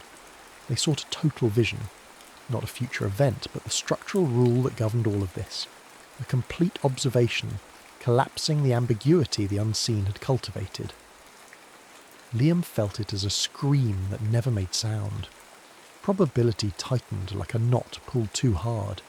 The sky darkened, not with clouds, but with decision. The elegant spirals overhead snapped into violent rotation. Wind tore across the plain, hot and cold in alternating waves. The stone beneath their feet shuddered micro-fractures, racing outward in geometric patterns that hurt to look at. "This is it," Nal whispered. "They're collapsing the field." The unseen did not flee. They did not resist. They closed their eyes. Across the galaxy, unseen, unremarked, chains of deferred events lurched. A convoy that had missed an ambush found its timing suddenly corrected. A political assassination long stalled by miscommunication found its mark. A reactor that had skirted failure tipped, at last, into catastrophe. The Sith emissary gasped as the vision flooded them. Not the triumph they expected, but a cacophony of outcomes rushing back into relevance all at once. Their mind, trained to dominate singular futures, buckled under the weight of multiplicity. "No," they choked. This is too much." The planet screamed. Not audibly. In the force, it was a tearing sound like fabric ripping along every seam at once. Gravity spiked and dipped, The horizon warped. For a terrifying instant, Liam saw through the world to branching paths, stacked and compressed, begging to be chosen. He felt the temptation with a clarity that sickened him. If he reached out now, if he saw hard enough, he could impose order. He could select the least catastrophic branch and force reality to obey. Mastery. The unseen elder turned to him, eyes open now, and for the first time Liam felt their attention rest fully upon him. "We are not preventing catastrophe forever," the elder said, voice steady amid the chaos. "We are delaying it until the galaxy learns restraint." The ground split. A shockwave flung Varlin to his knees, sabre skittering across the stone, its light flickering uncertainly. Nal clutched her head, screaming as data and intuition alike dissolved into noise. "And now," the elder continued almost gently, "the delay is ending." The Sith emissary collapsed, clawing at the ground, their vision too wide, their certainty annihilated by excess knowledge. Their shuttle's engines flared uselessly, feedback loops spiralling as systems tried and failed to reconcile contradictory commands. Liam stood at the centre of it all, heart hammering, the force roaring like a tide against his senses. For the first time in his life, he understood that his greatest strength, his need to know, might be the galaxy's most dangerous flaw, and the world, cracking under the weight of too many eyes, waited to see whether he would choose to look. Liam did not look. The instinct to seize the flood, to clamp meaning onto the roaring multiplicity tearing through the force, rose in him like a muscle memory older than language. Every lesson of the Order had prepared him for this moment. When futures splinter, a master chooses. When chaos surges, clarity is mercy. When reality falters, someone must decide. He shut his eyes instead. The act felt obscene, irresponsible, like stepping away from a patient mid-surgery because the wound was too complex to name. Around him, the planet convulsed. Stone plates ground against one another with a sound like teeth clenched in pain. Gravity oscillated, not enough to fling bodies skyward, but enough to rob muscles of trust. Varlin crawled on hands and knees, reaching for his fallen sabre as if it were a talisman against uncertainty. The blade lay dark now, its kyber silent, refusing even the pretense of readiness. Nal collapsed to her knees beside a shallow basin as fog erupted upward, no longer polite, boiling with aborted rainfall. She tore the wrist pad from her arm and hurled it into the mist. The device shattered against unseen stone, its final transmission a meaningless burst of perfect predictions that no longer corresponded to anything that could be acted upon. "Make it stop," she sobbed. Not to anyone in particular, just make it consistent. The unseen remained standing, not rigid, not defiant, simply present, like anchors hammered into a seabed no one else could feel. "This is what happens," one of the elders said, voice carrying despite the wind. "When certainty arrives all at once, the galaxy has been spared too many endings. They are eager to complete themselves." The Sith emissary screamed, not in rage, in comprehension. Their mind had not shattered. It had expanded, forced to hold every deferred outcome they had demanded to see. Wars layered atop wars, betrayals flowering in timelines that had been quietly postponed. Empires rising not because they were destined, but because no one had delayed them long enough to learn better. They clawed at the stone, blood streaking their nails, eyes unfocused and too bright. "I see it," they gasped. "I see all of it. This is what you've been hiding. You think yourselves merciful, but you're hoarders of inevitability." The elder inclined their head. "We never claimed innocence." The emissary laughed, a broken sound. "You've turned the galaxy into a pressure vessel, and now..." The Ground lurched violently. A fissure tore open between the ringed sanctums, swallowing one of the shallow basins whole. The fog vanished into the wound, snuffed out like breath. Now it bursts. Liam felt it then. A point of no return. Not a single event, but a threshold of observation crossed too many times by too many minds too quickly. The Unseen's long vigil, centuries of disciplined inattention, was being overwritten by minutes of Sith insistence and Jedi proximity. The Order had not lied. They had only delayed. "Master," Valen shouted, scrambling upright as another shockwave knocked him sideways. "We need to do something." Liam opened his eyes. The Force slammed into him like a confession. Branches of possibility whipped past, begging to be chosen, offering clean resolutions if only he would name them. He saw paths where the Sith emissary died cleanly, where the planet stabilized under Jedi containment fields, where the Unseen were catalogued, relocated, institutionalized. He saw paths where he became the architect of a new doctrine, hailed as the master who tamed uncertainty itself. Power-weighted, compliant, and in every path where he acted something else broke later, quietly, far away, unnoticed, until it was too late to undo. The Elder met his gaze, eyes calm even now. "This is the cost," they said. "Not of violence, of knowing. If you choose, you will choose for everyone, forever." Nal dragged herself to her feet, face streaked with dust and tears. "Liam, if you don't stabilise this, the Council will. They'll come with fleets and sensors and doctrines. This will never be allowed to remain unmeasured." "I know," he said. His voice sounded far away, like someone else's. Another tremor ripped through the ground.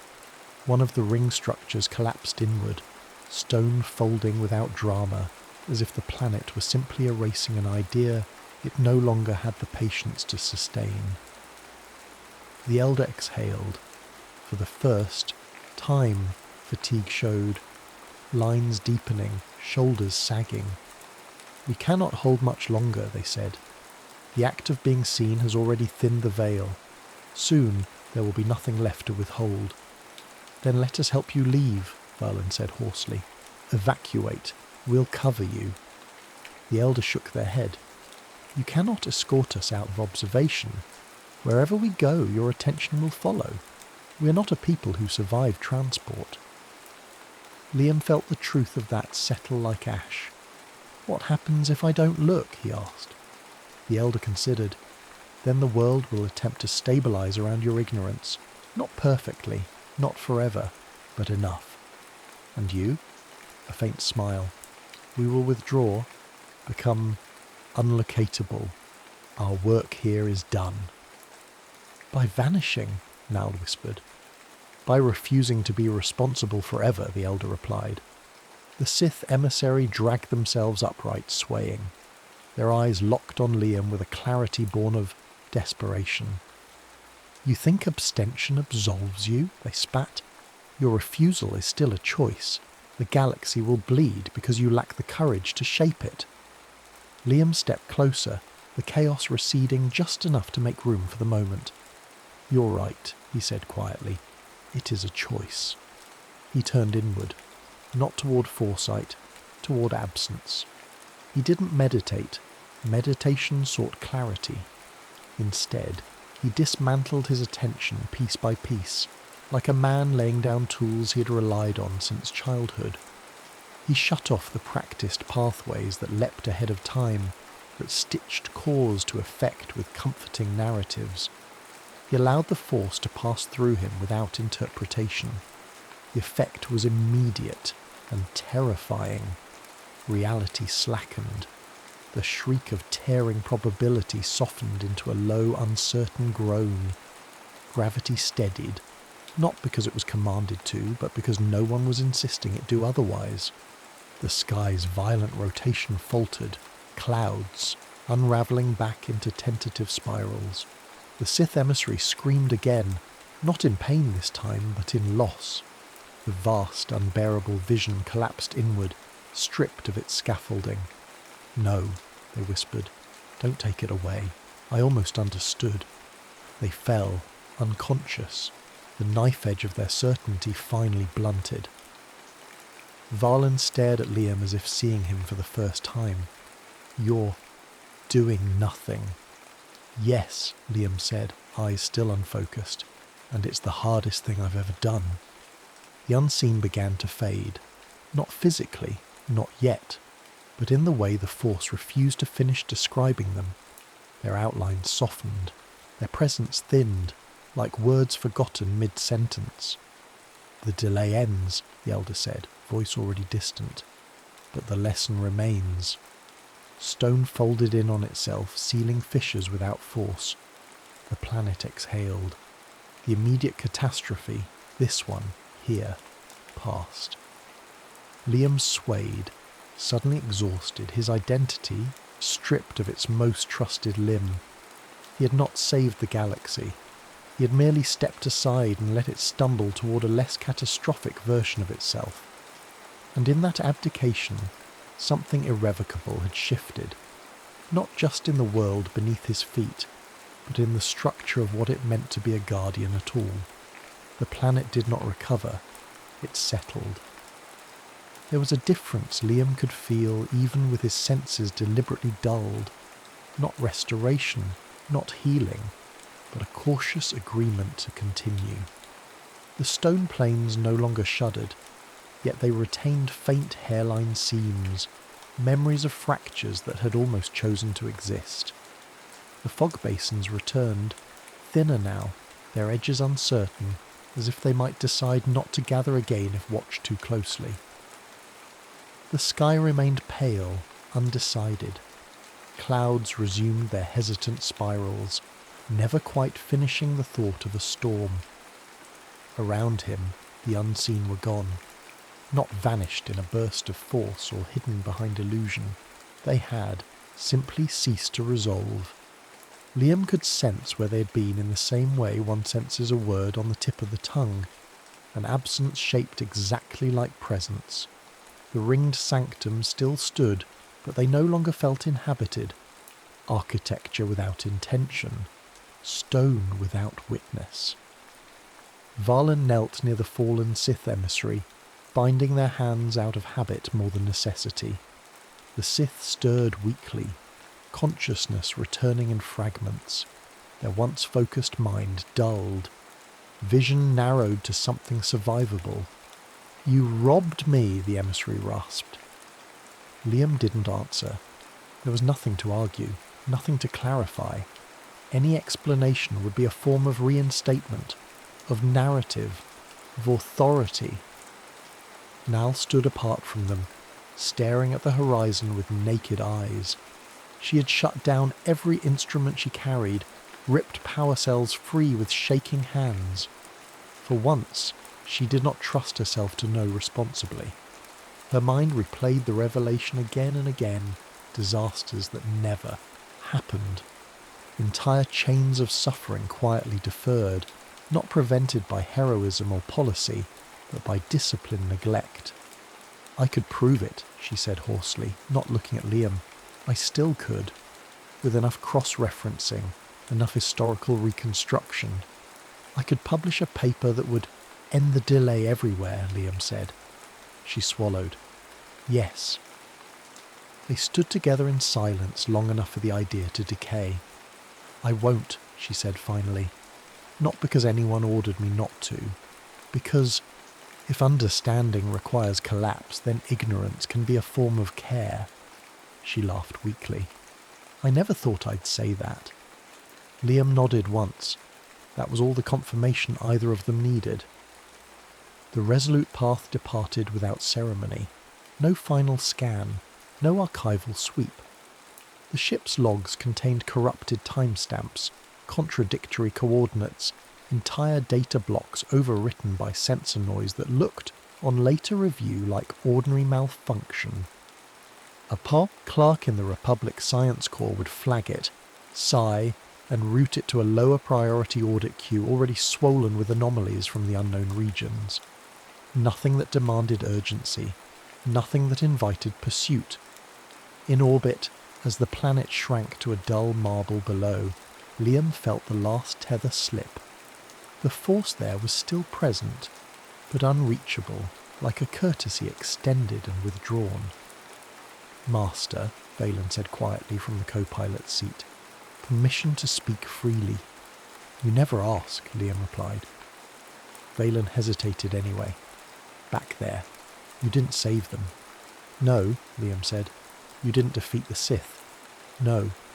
"You didn't secure the system." "No," Valen exhaled. "Then what exactly did you do?" Liam considered the question carefully, as one now wary of answers. "I stopped insisting," he said at last. "For once, I let the galaxy keep its ambiguity." Valen stared ahead at the stars. His hands rested loosely in his lap, not on the controls, not on his saber. "I don't know how to be a guardian in a universe like that," he said. "Neither do I," Liam said, "but I know how not to be one." That would have to be enough. The Jedi Council did not like incomplete reports. They tolerated them. Barely. Liam stood before the semicircle of masters on Coruscant, the great windows behind them opening onto a city that never slept because it believed vigilance was virtue. He delivered his account plainly, carefully, omitting nothing factual, and yet leaving the heart of it untouched. An anomalous system, non-hostile inhabitants, unstable probability mechanics, Sith interest, escalation avoided, no actionable intelligence recovered. "Your logs are unsatisfying," one master said coolly. "Yes," Liam agreed. "Your conclusions are vague." "Yes." "And your recommendation," another pressed, "regarding follow-up." Liam met their gazes one by one. He felt the familiar urge to see ahead, to anticipate reactions, to select the most persuasive future. He let it pass. "My recommendation," he said, "is restraint, that some anomalies are safer unexamined, that our need to know may itself be a source of imbalance." A murmur rippled through the chamber. Confusion, irritation, faint alarm. "That borders on abdication," the master said. Liam inclined his head. "I submit my resignation from the council." Silence fell, not the courteous silence of the unseen world, but the shocked vacuum of a structure encountering something it had not modelled. "You would step away now?" someone asked. "After all your service?" "Yes," Liam said, "before I do further harm." The council deliberated. They always did. In the end, they accepted, not because they agreed, but because the Order had no protocol for refusing a master who no longer wished to see. Years passed. Galactic conflict did not end. Wars still ignited. Ambitions still sharpened. But something subtle crept into decision-making, a hesitation difficult to quantify. Battles delayed by incomplete intelligence. Preemptive strikes postponed because certainty felt suspect. Leaders who once trusted flawless projections now demanded margins for error they could not explain. Strategists complained, oracles faltered, predictive engines underperformed, and quietly, almost imperceptibly, the galaxy bled a little less often. Dr. Sarah now took a quiet post far from policy circles, teaching probability theory with an unusual final caveat. Not all correct predictions should be shared. Her students found the idea unsettling. Some found it heretical. A few understood. Nightor Valen returned to duty changed. He ignited his blade less often. When he did, it was with care that bordered on reluctance. Among the ranks he became known not for decisive victories, but for conflicts that never quite escalated around him. And Liam Coke travelled. He taught no grand doctrine. He offered no visions. He spoke instead of thresholds, of moments when stepping aside mattered more than stepping forward, of futures that survived because no one demanded to see them clearly. He never spoke of the unseen order by name. There was no need. Somewhere, deep in the unknown regions, a lightless world continued. Not as guardian, not as buffer, but as absence. The futures it once delayed now found their own paths, for better or worse. The galaxy never noticed the disasters that never happened, and that the unseen order would have said, had anyone been left to say it, was the point.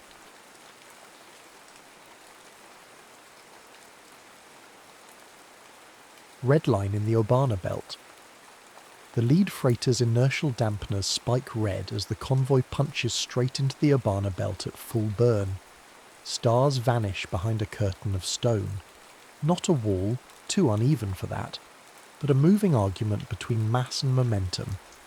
The first asteroids slide past the cockpit canopy so close their rotation scrapes light across the hull, reflections arriving late, already wrong.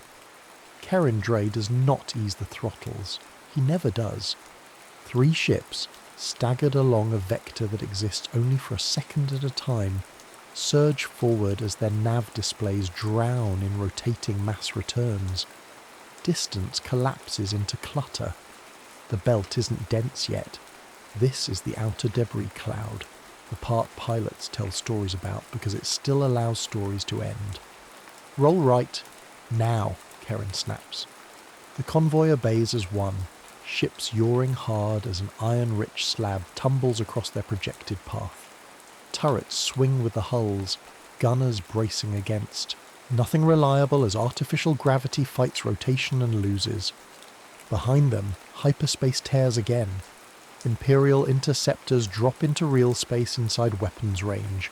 Not wide, not cautious, precise.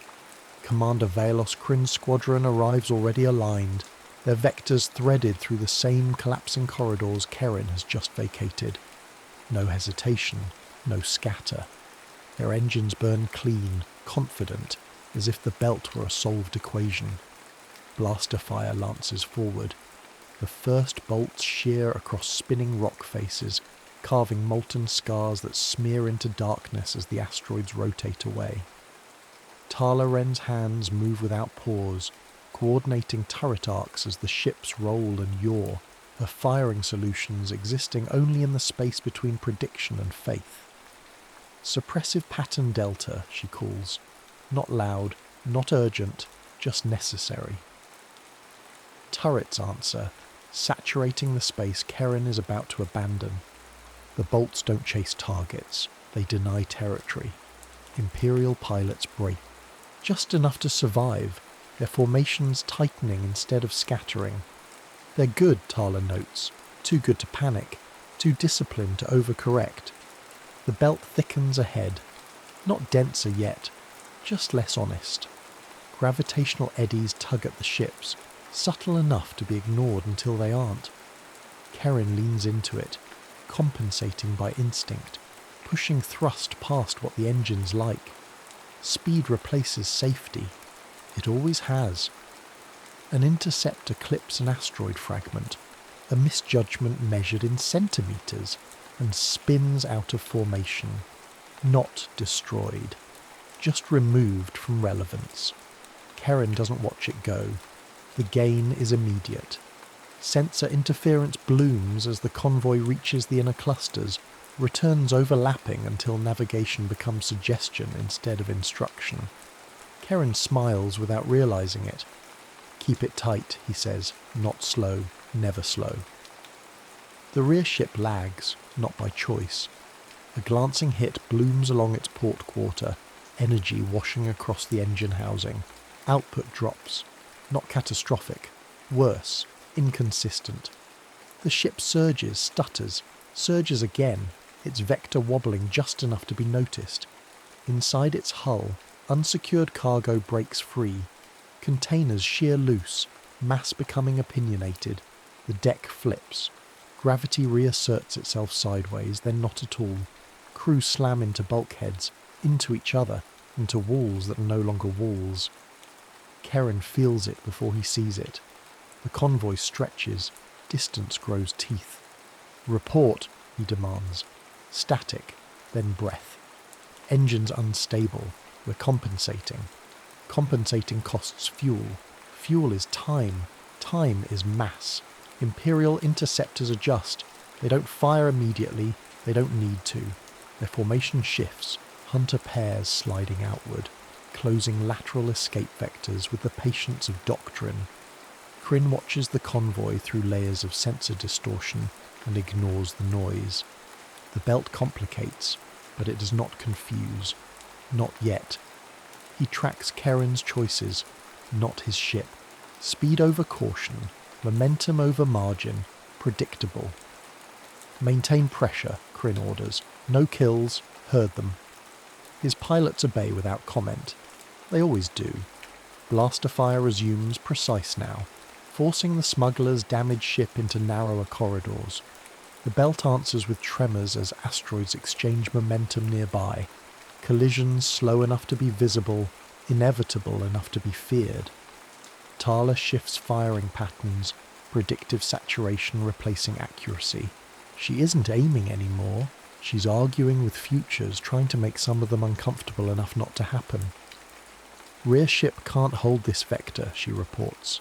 A statement, not a plea. Keren's jaw tightens. He pushes the throttles harder. The belt does not care. Gravitational shear stresses hulls. Turret mounts groan. Mag boots grip, release, grip again, teaching crews not to trust contact. Corridors rotate. Orientation becomes provisional. An Imperial interceptor surges forward, engines flaring, as it executes a precision burn, not to fire, to dock. Boarding clamps bite into the damaged smuggler ship's hull while both vessels are still moving. Metal screams, momentum transfers. Inside, gravity vanishes completely. Imperial troops breach into spinning corridors, boots locking and unlocking in practiced rhythm as blaster fire erupts in 0G. Bolts ricochet, bodies tumble, loose containers become weapons. Tala hears it over the comms, too close, too immediate. This isn't her fight, but it will become her fault if she hesitates. She fires, not at the boarding ship, at the space around it. Micro-debris scatters, fragments accelerated into the docking corridor, forcing the Imperials to fight physics as well as smugglers. Kryn watches the maneuver and narrows his eyes. So that's the Axis, he thinks, not the pilot, the gunner. He pulls up convoy telemetry, overlaying trajectories with mass projections.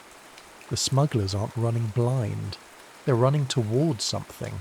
The belt's unstable core. Kryn smiles, thin and satisfied. Cease fire, he orders. His squadron obeys, weapons going cold as they slide into positions that look, to an untrained eye, like hesitation. To Keren it feels worse. The pressure doesn't lift, it sharpens. The Imperials aren't chasing anymore, they're guiding. Every available corridor narrows toward the belt's heart, where density spikes and math turns treacherous. They're herding us, Tala says. Keren knows. He knew the moment the firing stopped. Ahead, the Obana belt tightens its argument. Asteroids cluster. Gravitational eddies overlap.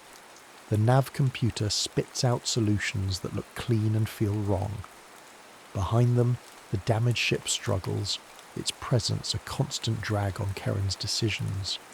Loyalty has mass. It always has. The belt offers no commentary. It does not warn. It simply waits, letting speed do the work.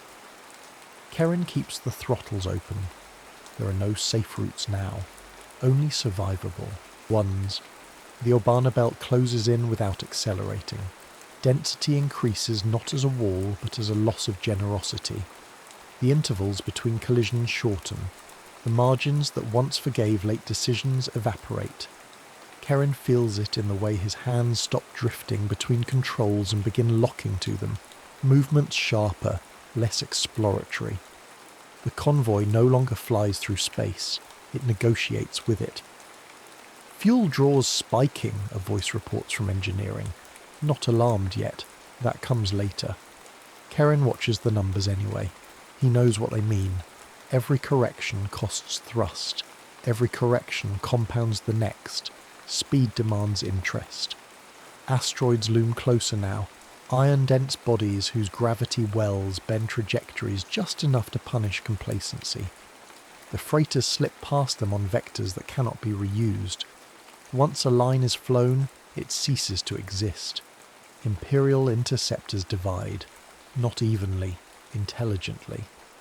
Hunter pairs peel off, slipping sideways into lateral, corridors that only exist because Keren hasn't taken them yet. Their engines burn in brief, exact bursts, wasting nothing, doctrine made visible as motion. "They're cutting off our exits," Tala says. Keren doesn't answer. He's already seen it. Ahead, the damaged ship lurches as its failing engine surges again. The thrust imbalance yaws the hull just enough to scrape a tumbling rock. Not a collision. Worse, a deflection. The ship spins, slow but inevitable, until stabilizers fight it back into line. Inside, the situation degrades. Cargo containers drift free of broken restraints, rotating with patient malice. One slams into a bulkhead, rupturing a coolant line. Vapor blooms, instantly crystallizing. A crew member catches it full in the chest and tumbles, breath stolen by cold shock. Blaster fire echoes through rotating corridors as Imperial borders advance. Zero-G turns every movement into commitment. Miss a push, and you don't stop where you intend.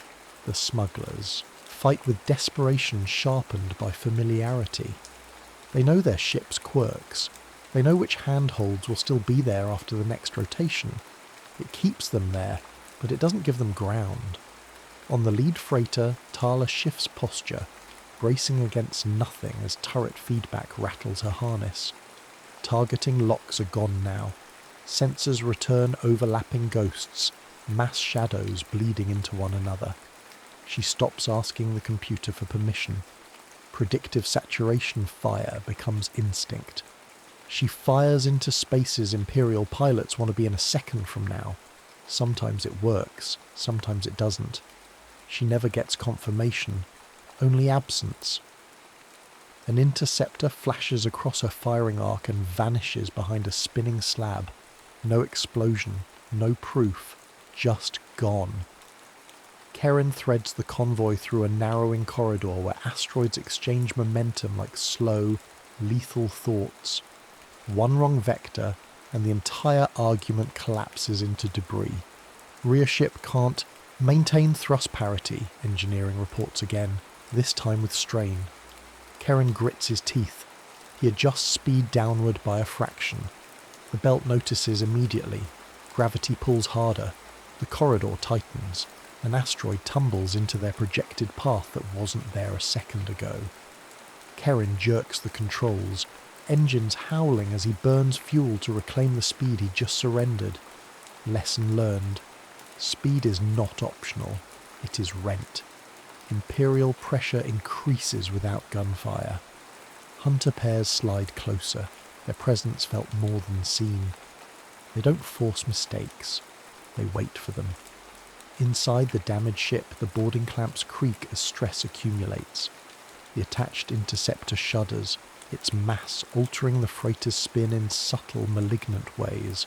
Every rotation changes the battlefield. A smuggler fires down a corridor that has become a ceiling. The bolt ricochets, grazing a bulkhead, venting atmosphere in a screaming plume. Bodies spin toward the breach, mud boots scrabbling for purchase that isn't there. Tala hears the report and adjusts fire again. She doesn't ask Keren what he plans to do about it. She already knows the answer. Keren stares at the nav display as it offers him a path forward that skirts the belt's unstable core. Not safe, never safe, but survivable if taken at speed. The damaged ship can't make it, not without tearing itself apart. He ignores the calculation and pushes deeper instead. The belt responds with silence. Commander Kryn watches the convoy's trajectory converge on the core and feels a flicker of satisfaction. He doesn't need to force the issue. The environment will do it for him. He studies the telemetry again, isolating patterns. The convoy isn't fleeing randomly. They're carrying something, something worth risking this. Adjust formation, Kryn orders. No pursuit fire, maintain containment. His pilots comply, interceptors drifting into positions that feel less like attack and more like inevitability. The smugglers are being guided now, not chased. Karen senses it too. The absence of blaster fire presses on him harder than impact ever did. They want us alive, Tala says. For now. Karen nods once. Ahead, the Obana belt thickens into something that can no longer be navigated casually. Asteroids cluster close enough that their gravity wells overlap, tugging ships into micro-corrections that bleed fuel and time. The damaged ship lags further, its engine coughing like a failing lung. Inside it, a cargo container finally breaks free completely and slams into a crewman, pinning him against a bulkhead that rotates into a floor and then into nothing. He doesn't scream. There's no air left for that. Karen feels the drag not just in thrust but in decision space. Every second he delays converts loyalty into mass he must haul through narrowing corridors. The belt offers no guidance. It never does. Only pressure. The Obana belt stops pretending. The core announces itself not with impact but with rhythm. Asteroids no longer tumble independently. They move in correlated arcs, slow chains of mass exchanging momentum across distances too large to see at once. Collisions propagate outward like thoughts passing through a crowd, one strike, then another, each altering the field ahead of it. The convoy enters this rhythm at full burn. Nav displays stutter, then stabilise. Solutions appear, clean, elegant, mathematically sound. Hyperspace vectors align for the first time since entry, a corridor opening between converging debris streams. The computer flags it as viable. Karen doesn't trust it. Window's real, engineering says, incredulous. Mass shadow interference is tolerable. Tolerable is a word that lies politely. Behind them, Imperial interceptors surge closer, not aggressively, committed. Commander Kryn has abandoned containment. He brings his own ship forward, engines flaring as he threads the same collapsing corridors Karen does, refusing to let the belt widen the gap between doctrine and execution. This is where mastery proves itself. Gunners, blind fire, Tala orders. She doesn't raise her voice. There's no time for tone. Targeting systems are useless now. Sensor ghosts overlap until every return is both present and obsolete. Tala fires anyway, bursts timed to predicted voids between debris waves, each shot an argument against inevitability. Blaster bolts vanish into spinning darkness. Some strike rock, some don't return. The damaged ship shudders as another gravitational eddy grips it. The boarding interceptor tears free, clamps ripping loose under stress. It spins away, not destroyed, but irrelevant. Inside the freighter, the zero-G firefight collapses into scramble as the ship's rotation changes again. A smuggler floats free of a handhold and drifts toward a widening breach. He reaches, misses. The vacuum takes him without ceremony. Karen watches the nav solution pulse green. The window is sincere. It is also wrong. The belt's core destabilizes ahead of them, chain collisions accelerating as clustered asteroids fragment under accumulated stress. Debris waves expand outward, fields of micromass moving at closing speeds that make armor meaningless. Jump window degrading, the computer reports calmly. Recalculation advised. Recalculation costs time. Time is gone. Kryn commits. His interceptor dives into the debris wave, engines screaming as fragments streak past close enough to scorch his hull. His pilots follow, formation breaking for the first time as they adapt individually, each trusting their training to carry them through. This is where Imperial superiority is meant to manifest. Precision under impossible conditions. Tala feels it. The pressure tightens. Imperial vectors converge not to kill, but to seize. Boarding teams prepare for another attempt. Data this time. The convoy's navigation history, its real destination. She fires again, blind and furious, clearing space not to survive but to delay. Karen, she says, just his name. He understands. The safe hyperspace corridor flickers. Mass shadows shift as a nearby asteroid fractures, its pieces scattering into the very space the calculation depends on. The window collapses inward, not violently, but decisively. Jump now, the computer says. Structural integrity probability, unacceptable. Unacceptable is another polite lie. Stay, and the debris wave will erase them. Jump, and the ship may shear itself apart in transit, emerging as wreckage or not at all. The damaged ship can't make either option. Karen looks at it. Really looks, for the first time since entry. Its engines flare erratically, its hull scarred and flexing under forces it was never built to endure. Inside, the remaining crew brace against nothing, waiting for a decision they already know is coming. Imperial interceptors close, debris scraping, their hulls as they force the issue. Kryn's ship surges ahead, confident even now, his calculations still correct, just not long enough. The belt does not care who is right. Karen, Tala says again, this time quieter. The window collapses another fraction. Debris converges. Time compresses until choice and consequence overlap. The Obana belt closes its hand. There is no singular impact, no dramatic collision. The collapse expresses itself as accumulation, mass overlapping mass, vectors tightening until motion itself becomes abrasive. Hull plating peels away from the damaged ship in slow strips, torn loose by differential gravity rather than force. Metal screams as it stretches beyond tolerance, seams unravelling like arguments pushed too far. Inside the lead freighter, gravity spikes without warning. Crew slam into bulkheads that have decided briefly to be floors. Harnesses snap tight. Loose equipment becomes ballast, then weapon, then absence. Integrity failure across.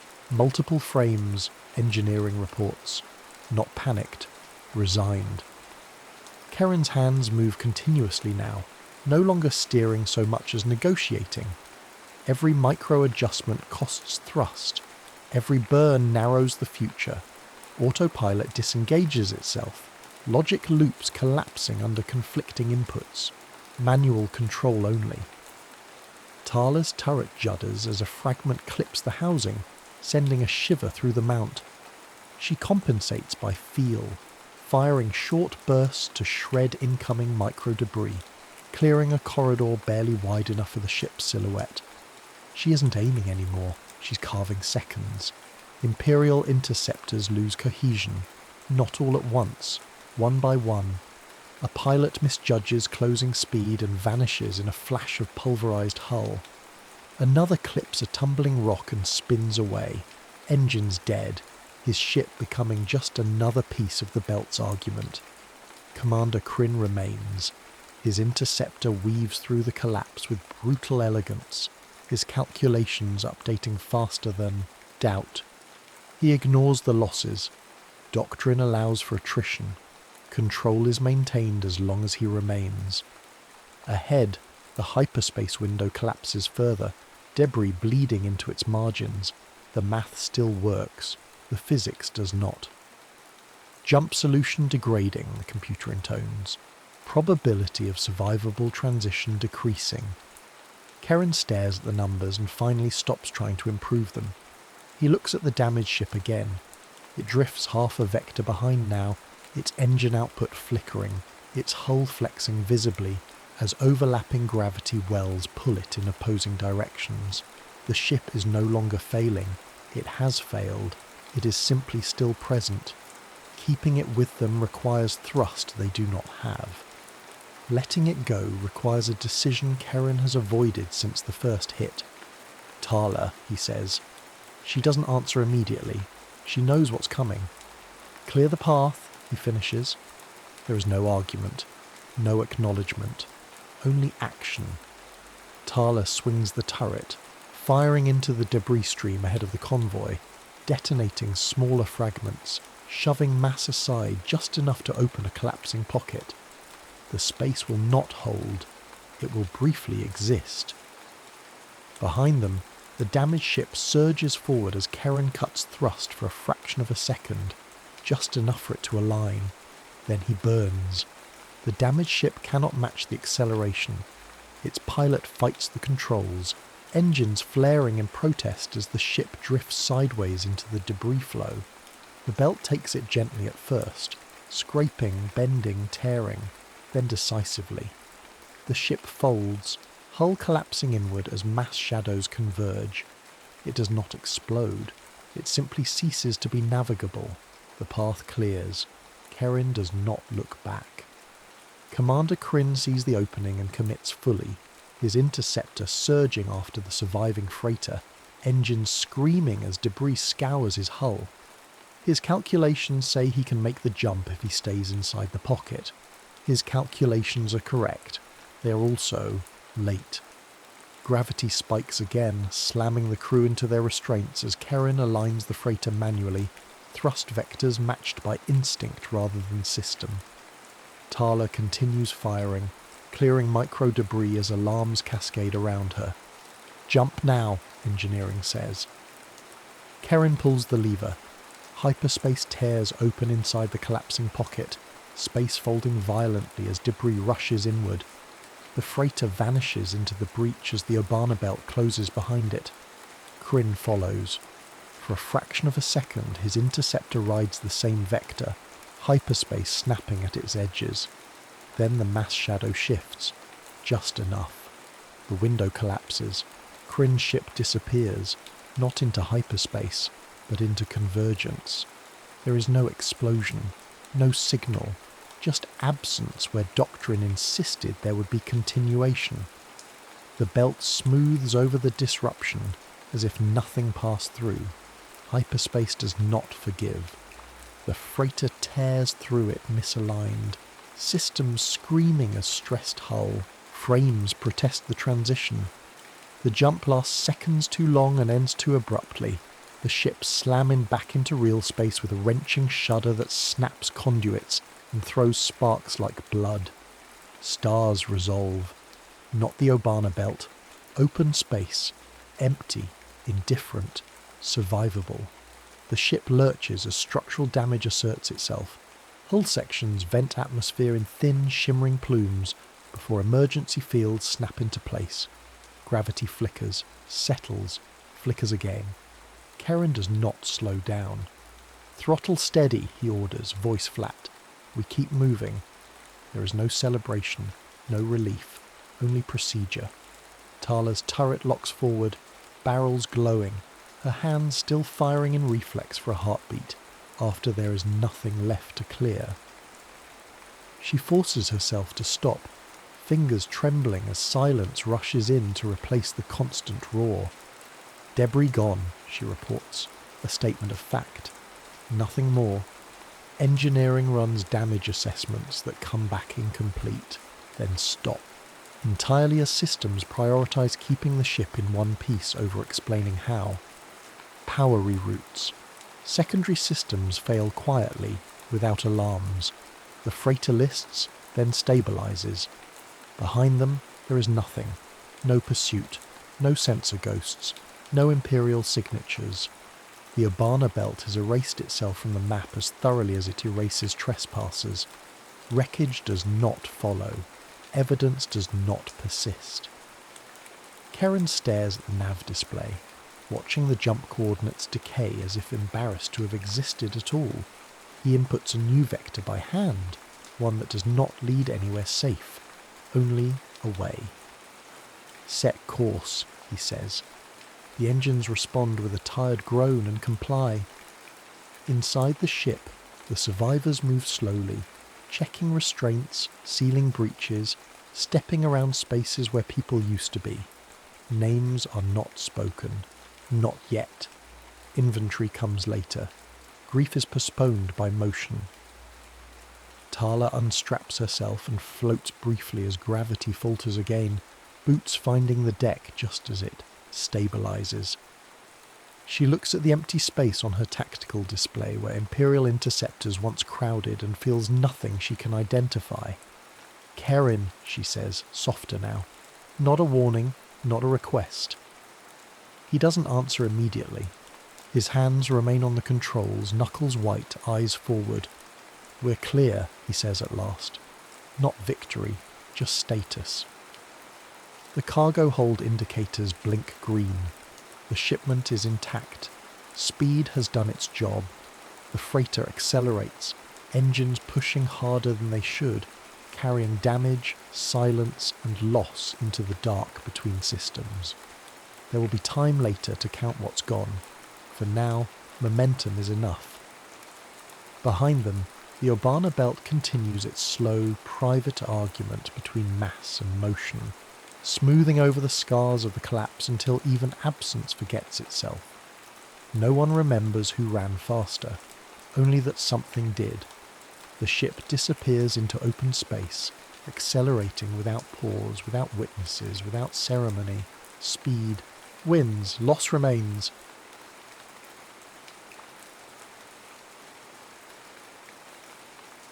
Monastery of Broken Masters. A wave taller than the monastery's central spire smashes against the pylons, and the force screams, loud enough to stagger even those who claim they no longer listen. The impact thunders through the Duracrete foundations of the Monastery of Broken Masters, vibrating up the spine of the sea pylon. On Gorum V, thus the ocean does not merely rise, it plateaus into walls of salt-choked kinetic energy. Inside the lower causeway, a magnetic seal fails with a high-pitched mechanical shriek. A jet of freezing, pressurized brine cuts through the air like a vibroblade, slicing a crate of ration packs in half before the room begins to flood. "Brace the secondary hatch," Cirrus Kale shouts, his voice a gravelly bark that cuts through the wind howl. He does not reach out with his mind. He reaches out with a heavy hydro spanner, physically slamming a locking bar into place. The perfect knight moves with the terrifying efficiency of a man who has replaced the force with muscle memory. His grey robes are soaked through, clinging to a frame corded with tension. Beside him, a group of younger acolytes, caretakers of the silence, scramble in the rising water. They heave at a massive floodgate, their boots slipping on the salt-slicked floor. 42 seconds until structural resonance failure, Varro calls out from a raised observation catwalk. The forsworn seer isn't looking at the sea. He's staring at a flickering holographic display of the monastery's skeletal frame. His fingers dance over a terminal, recalculating the stress loads. "Umar, the third pylon is shifting. Use the mechanical winch, or the walkway drops." Below, near the churning breach, Umar Thoran stands waist-deep in the surge. The Child Slayer holds a thick liquid cable line, his knuckles white. Above him, a novice named Pax is dangling from a collapsed section of the walkway, fingers clawing at the jagged metal. The pylon groans, a deep metallic scream of protesting alloy. Uma's hand twitches. For a split second, the air around him shimmers with the heat of an unspoken intent. The force swells in the room, drawn to his desperation like a vacuum. Pax slips, a terrified cry lost in the roar of the water. Umar could catch him. A simple flick of the wrist, a momentary lapse in his vow, and the boy would rise. Umar hesitates. The hesitation nearly cost him everything. The pylon shifts another 3 degrees. A support beam snaps, whistling through the air. Umar dives, catching Pax by the collar of his tunic and swinging him toward a bulkhead, just as the walkway disintegrates into the foam. Umar hits the Duracrete hard, his shoulder snapping with a sickening pop. "Silence!" Cirrus Kale bellows, though his eyes flash with a momentary jagged fear. He hauls Umar and the novice upward, physically barring the path back to the breach. The storm is changing, a hollow voice drifts from the shadows of the upper arch. Marrow, the hollow one, stands perfectly still, his eyes fixed on the raging grey beyond the transparent steel. It isn't just wind anymore, it's a reflection. Suddenly the monastery's ancient automated defence system, dormant for decades, grinds to life. Red emergency lights strobe against the salt-streaked walls. Deep in the sea trench below the pylons, a GRZ series loading arm, repurposed for external hull repair, thrashes upward. It isn't repairing, it is dragging something out of the whiteout. A scorched life pod, its thrusters dead and its hull pitted by atmospheric re-entry, is hauled through the spray. The mechanical arm slams the pod onto the landing causeway with enough force to crack the plating. "Movement!" Varro shouts, leaping from the catwalk. "The seals are breached. If that pod isn't secured, the pressure differential will implode the hangar." The monks move in a desperate physical blur. They don't use telekinesis to slide the pod. They use crowbars and sheer, straining grit. Ceres and Umar, despite his hanging arm, heave the pod past the inner pressure door. The hatch of the pod hisses open, venting recycled oxygen into the damp air. A man tumbles out, gasping, his skin blue with hypothermia. Harrow Jax, the pilgrim, clutches a small reinforced data cache to his chest like a holy relic. You have to," Jax chokes out, his eyes wide and bloodshot. As he speaks, a shared resonance ripples through the force, sharp as a needle. The monks stagger, images bleed into their minds. A child running through the neon-drenched alleys of a vertical city, a scarlet lightsaber ignition, the smell of ozone and burning tapestries. The storm outside responds instantly, the wind howl rising to a deafening, unnatural pitch that shakes the very marrow of their bones. Varro pries the data cache from Jax's frozen fingers. He wipes the salt from the display. Fractured holorecords flicker to life, militia insignia melted by uncontrolled force discharge. "The world is listening," Marrow whispers, his voice barely audible over the crashing waves.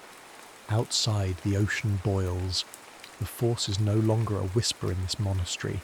It is a predator, and it has just found its scent.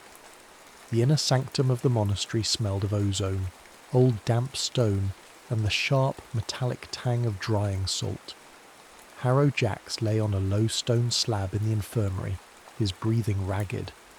The room was circular, carved directly into the pylon's apex, shielded from the spray but not the sound. The storm was a rhythmic thrum here, a subsonic pressure that vibrated in the teeth. Cirrus Kale stood by the heavy blast door, his hands tucked into his sleeves, watching Varro work. The forsworn seer had dismantled the pilgrim's data cache with clinical precision. Components, transparasteel lenses, microcircuitry, and a cracked hollow projector were laid out on a workbench. Varro used a small laser welder to bypass a fried security governor, his movements devoid of the grace he once possessed when the force guided his hands. Now he relied on the steady, cold logic of an engineer. The encryption is Republic standard, but the hardware is outer rim scrap, Varro murmured, his voice echoing in the stone chamber.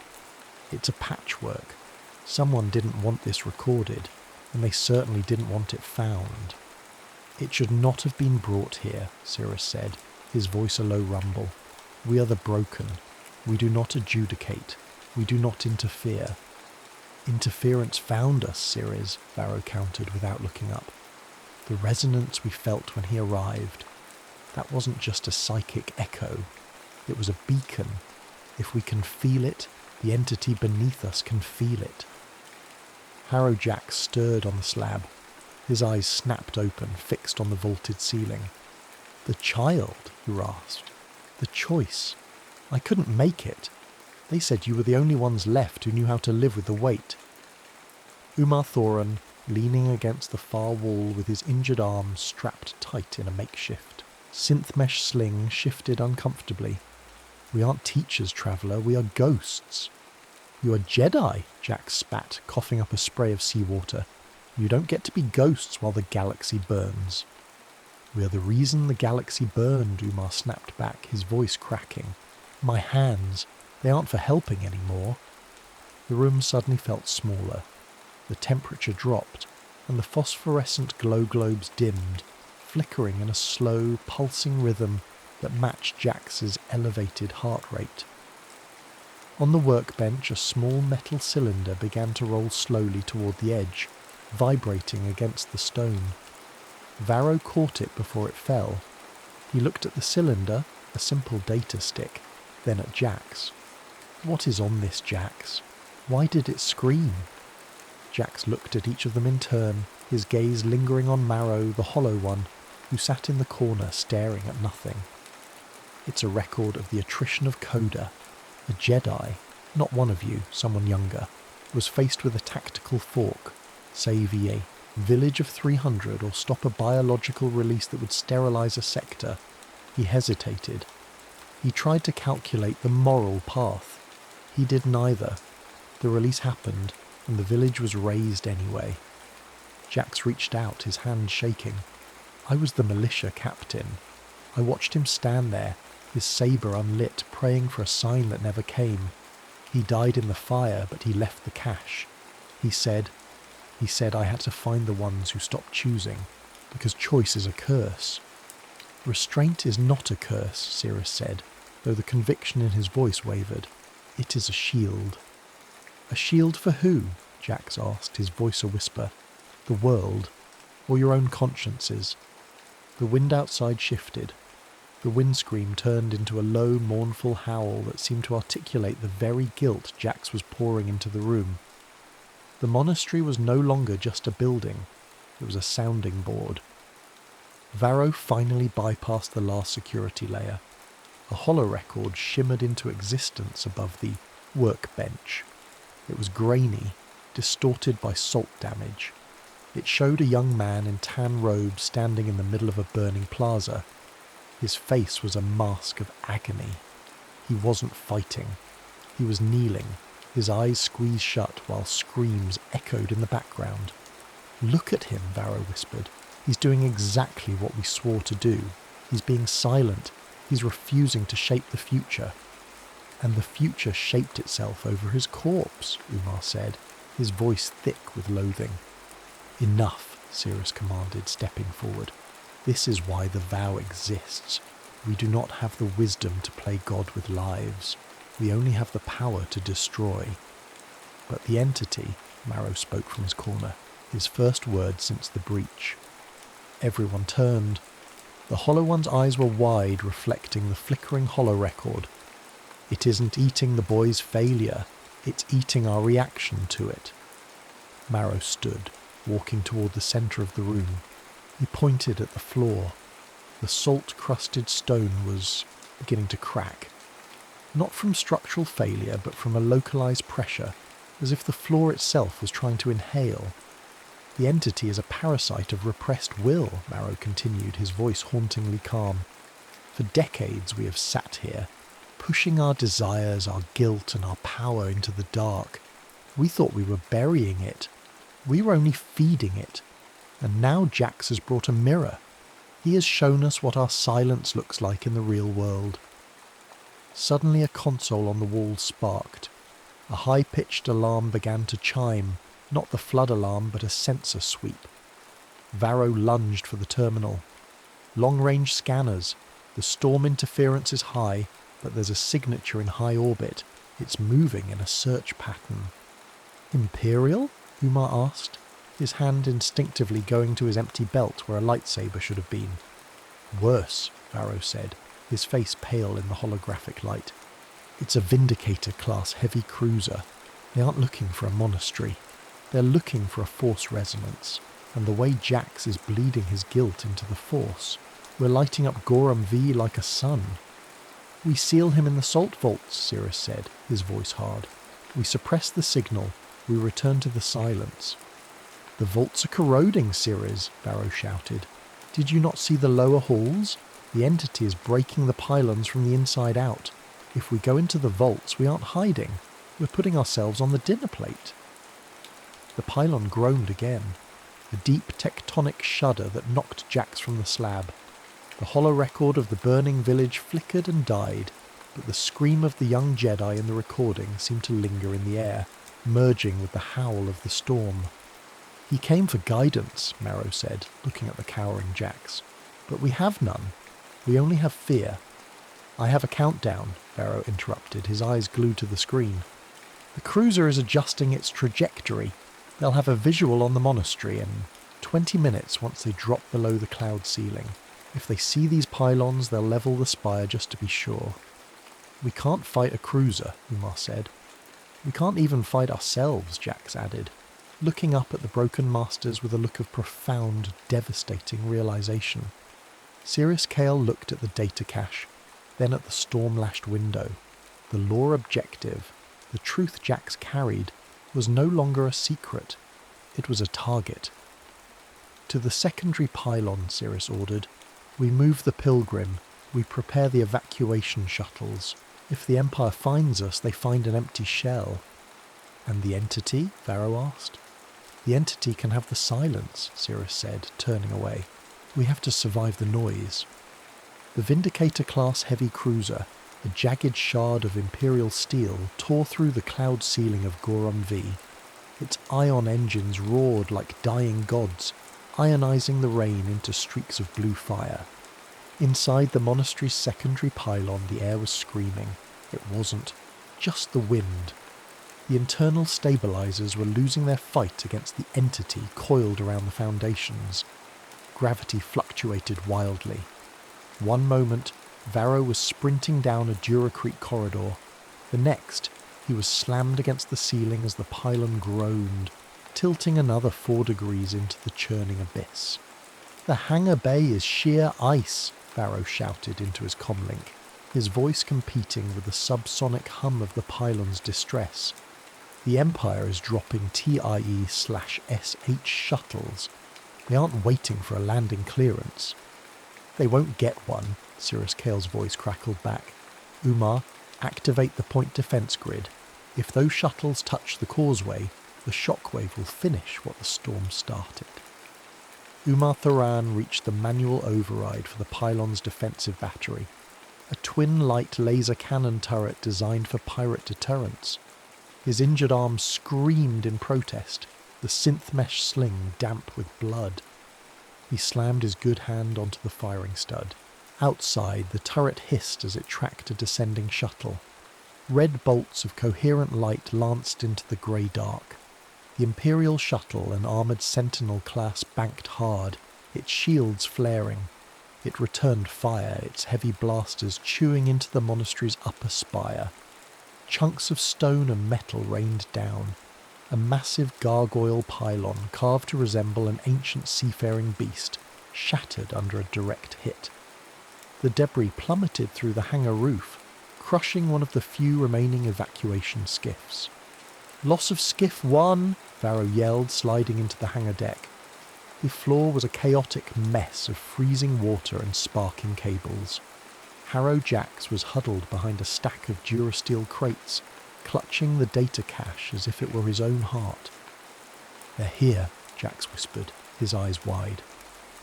The hangar's outer blast doors, weakened by corrosion, buckled. A thermal detonator detonated against the lock, and the door vanished in a bloom of orange flame and white steam. Through the smoke stepped a figure that didn't belong in the chaos. Inquisitor Valerius didn't run.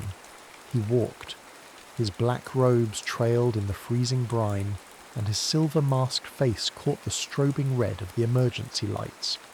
Behind him, a squad of Imperial stormtroopers moved in tactical formation, their E-11 blasters raised. "The silence is over, Masters." Valerius's voice was amplified, cold, and devoid of the storm's frantic energy. "Give me the cache and the Pilgrim.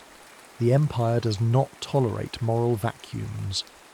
Sirius Kale stepped out from behind a central support pillar. He held no weapon. His hands were empty, his posture one of disciplined stillness even as the floor beneath him vibrated with the entity's hunger. "You bring fire to a house of ash," Cirrus said. "There is nothing here for you, Inquisitor." "I see 5 signatures in the Force," Valerius countered, his hand hovering over the hilt of his crimson blade. 5 echoes that should have been extinguished, decades ago. You're a loose thread in the tapestry of the New Order. "Open fire!" the stormtrooper sergeant barked. The hangar erupted. Blaster bolts crisscrossed the dark, reflecting off the rising water. Varro dove behind a terminal, frantically rerouting power to the hangar's internal crane. He didn't have a weapon, but he had the environment. "Umar! The crane!" Varro shouted. Umar, still manned at the turret control above, saw the objective. He swung the massive cargo crane arm, a 10-ton Durasteel limb, toward the stormtrooper line. The arm swept through the air with a mechanical groan, catching 3 troopers and hurling them into the flooded lift shaft. Valerius didn't flinch. He ignited his lightsaber. The crimson blade hissed as it met the freezing rain, sending plumes of steam into the air. With a casual flick of his wrist, the Inquisitor deflected a stray bolt from Umar's turret, sending it back upward. The bolt struck the turret's power coupling. The console in front of Umar exploded. "Umar!" Cirrus screamed. The Child Slayer was thrown backward, his robes catching fire. He rolled in the brine, gasping, but Valerius was already moving. He leaped across the hangar, a blur of shadow and red light. Marrow, the Hollow One, appeared seemingly out of the air, blocking the Inquisitor's path.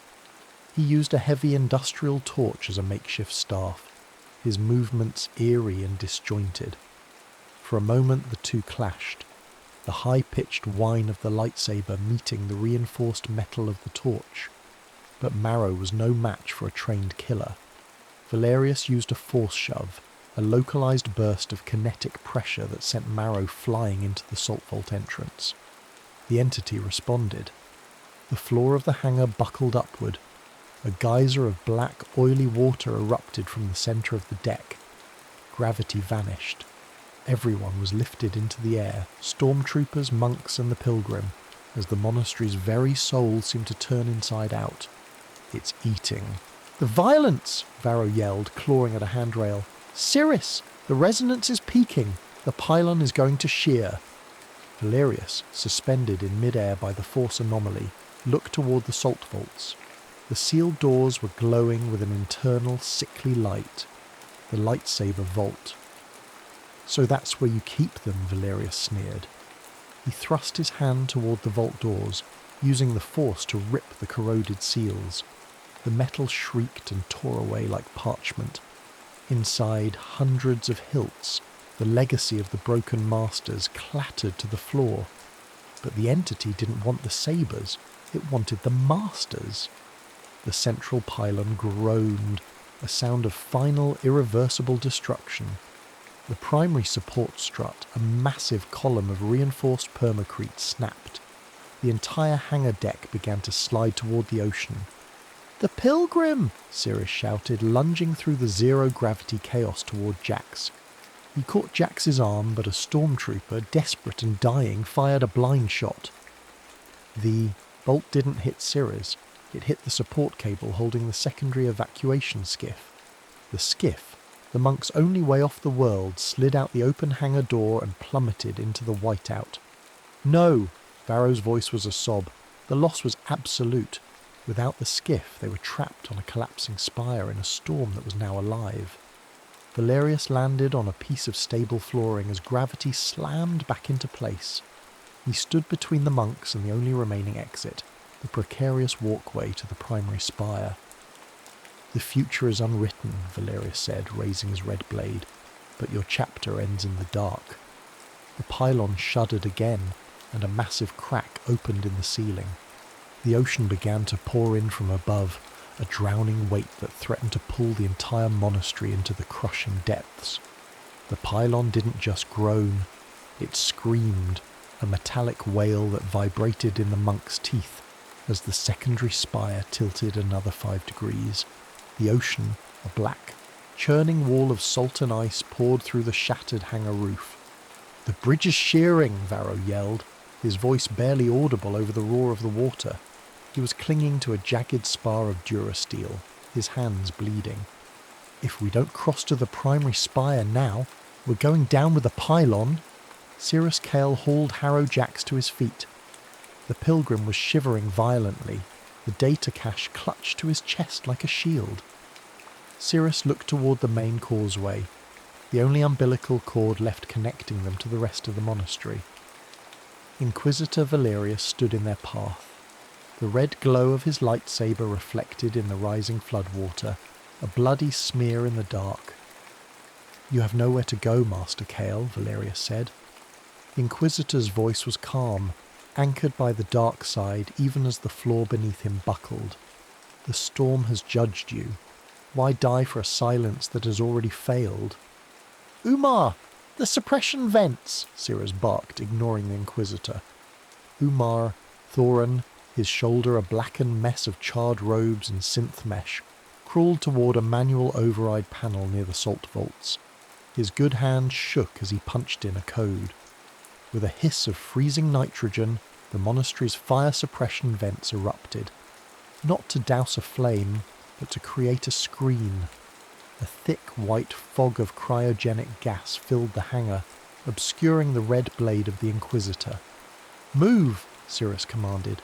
They ran. It wasn't a heroic charge. It was a desperate, stumbling scramble through the mist. Blaster bolts from the surviving stormtroopers hissed through the fog, ionizing the gas into stinging sparks. One bolt caught Varro in the thigh. The seer went down with a grunt of pain, sliding across the slick floor. "Leave me!" Varro gasped, his hand clutching the wound. The smell of burnt ozone and cauterized flesh filled the air. "Silence!" Cirrus hauled Varro up by his collar, dragging him toward the causeway. They reached the bridge, a narrow glass-enclosed walkway suspended 300 meters above the crashing surf. The wind here was a physical force, shaking the glass in its frames. Halfway across, the glass had already shattered, leaving a 10-meter gap where the pylon had shifted away from the main spire. Behind them, the fog cleared. Valerius emerged, his silver mask reflecting the lightning. He didn't chase. He raised his hand. The force hit the bridge like a physical hammer. The remaining glass panels exploded outward. The metal walkway twisted, the support cables snapping with the sound of blaster fire. Cirrus threw Jax across the gap, the pilgrim landing hard on the stable section of the primary spire. Varro followed, heaved by Cirrus's straining arms. "Umar! Jump!" Cirrus yelled. Umar Thoran stood on the edge of the shearing pylon. He looked at Cirrus, then back at the Inquisitor. Then he looked down into the dark where the entity coiled. "I can't," Umar whispered. His face was pale, his eyes fixed on the salt vaults they had just abandoned. "The sabers series, the history, or it's all going into the sea." "It's just metal, Umar, move!" But Umar didn't move. He wasn't looking at the sabers, he was looking at the Inquisitor. "You want the silence?" Umar shouted at Valerius. "Take it!" Umar didn't jump toward the primary spire. He lunged back toward the Inquisitor, his hands reaching for a thermal detonator he'd scavenged from a fallen trooper. "No!" Cirrus screamed. The explosion was a white-hot bloom in the grey storm. The secondary pylon's structural integrity, already at the breaking point, vanished. The entire hangar section sheared away, tumbling into the ocean in a slow-motion avalanche of fire and stone. Cirrus watched his brother vanish into the whiteout. There was no force echo of his death, only the sudden crushing weight of the entity's satisfaction. The entity wasn't eating Umar's body. It was eating the choice he had just made. The primary spire shuddered as the bridge cables whipped back, lashing against the stone. Cirrus crawled onto the landing of the main monastery, his hands trembling. Varro lay beside him, his leg a mess of charred meat. Jax was huddled against a statue of a faceless master, sobbing. The monastery was dying. The lights flickered and died, replaced by the dim emergency red of failing power cells. Oxygen scrubbers groaned, a rhythmic clack hiss that sounded like a mechanical lung failing. "The air," Varro rasped, his eyes fluttering. "The seals in the primary spire. The pressure is dropping. The storm is getting inside the vents." Cirrus stood, his grey robes tattered and soaked. He looked at the faceless statue. For decades they had sought safety and neutrality. They had believed that by not choosing, they were protecting the galaxy from their own fallibility. But Uma's death was a choice. Valerius's arrival was a choice. "Cirrus," Marrow's voice drifted from the dark of the main hall. The Hollow One was standing by a central meditation pool now filled with rising black water. "The entity isn't beneath us anymore. It's in the walls. It's in the air we're breathing." Marrow held up a hand. The black water in the pool was rising in a perfect silent sphere, defying gravity. Inside the sphere, the shadows of the monks' own pasts flickered. Their mistakes, their wars, their bloodied hands. "It's showing us the truth," Marrow said. "Our survival was never a virtue. It was a delay. We shaped the galaxy by leaving a hole in it. And now, the Empire has come to fill that hole." A deep metallic thud echoed from the main doors of the spire. Something was hitting the blast doors, not a ram, not an explosion. The Vindicator cruiser had dropped lower. Its tractor beam had locked onto the primary spire. They weren't going to storm the monastery. They were going to rip the entire spire off its foundations and haul it into the sky. "Countdown started," Varro said, looking at a failing wrist link. "The structural stress. The spire will tear in 3 minutes. We're being harvested." Jax looked up, his face illuminated by a flash of lightning through the cracked dome. "What do we do? You're the masters. Give me a sign. Tell me what to choose." Cirrus Kale looked at the pilgrim. He looked at the data cache, the record of another Jedi who had failed by hesitating. "There are no signs, Jax," Cirrus said, his voice hard as the saltstone. "There is only the cost, and we've been overdrawn for a long time." Cirrus reached into his tattered robes. He didn't pull out a saber. He pulled out a small, cracked holocron, the only thing he had kept from his life before the vow. "Varro, get to the communications array," Cirrus ordered.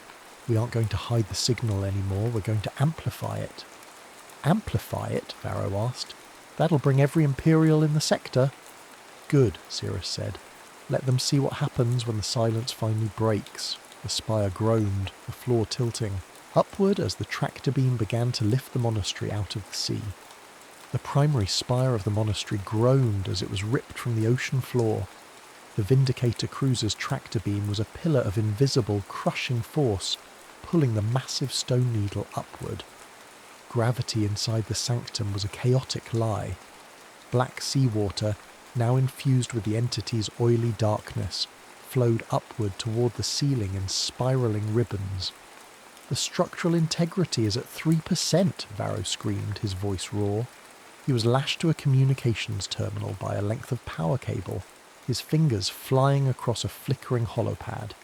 "Cirrus, the tractor beam is vibrating at a frequency that's liquefying the stone. If we don't break the lock, the spire will pulverize before we hit the cruiser's hangar." Cirrus Kale stood in the centre of the sanctum, his boots braced against the lip of the meditation pool. He held the cracked holocron aloft. It wasn't glowing with the soft blue of a Jedi archive. It was pulsing with a jagged violet light, a reflection of the entity's resonance. "Do it, Varro," Cirrus commanded. "Broadband burst, every frequency, every Imperial channel." "If I send this, there's no going back," Varro warned.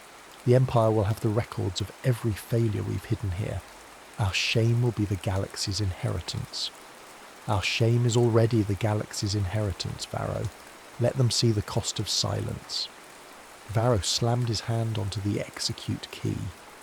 The monastery's massive transmitter array, designed for deep space distress calls, let out a howl that drowned out the storm. The data cache Jax had brought, the records of the burning village, the screams of the Jedi who refused to act. was broadcast into the heart of the Imperial fleet. The response was immediate. The Vindicator cruiser's tractor beam flickered. The ship's bridge was likely drowning in the psychic and digital feedback of the monks' collective trauma.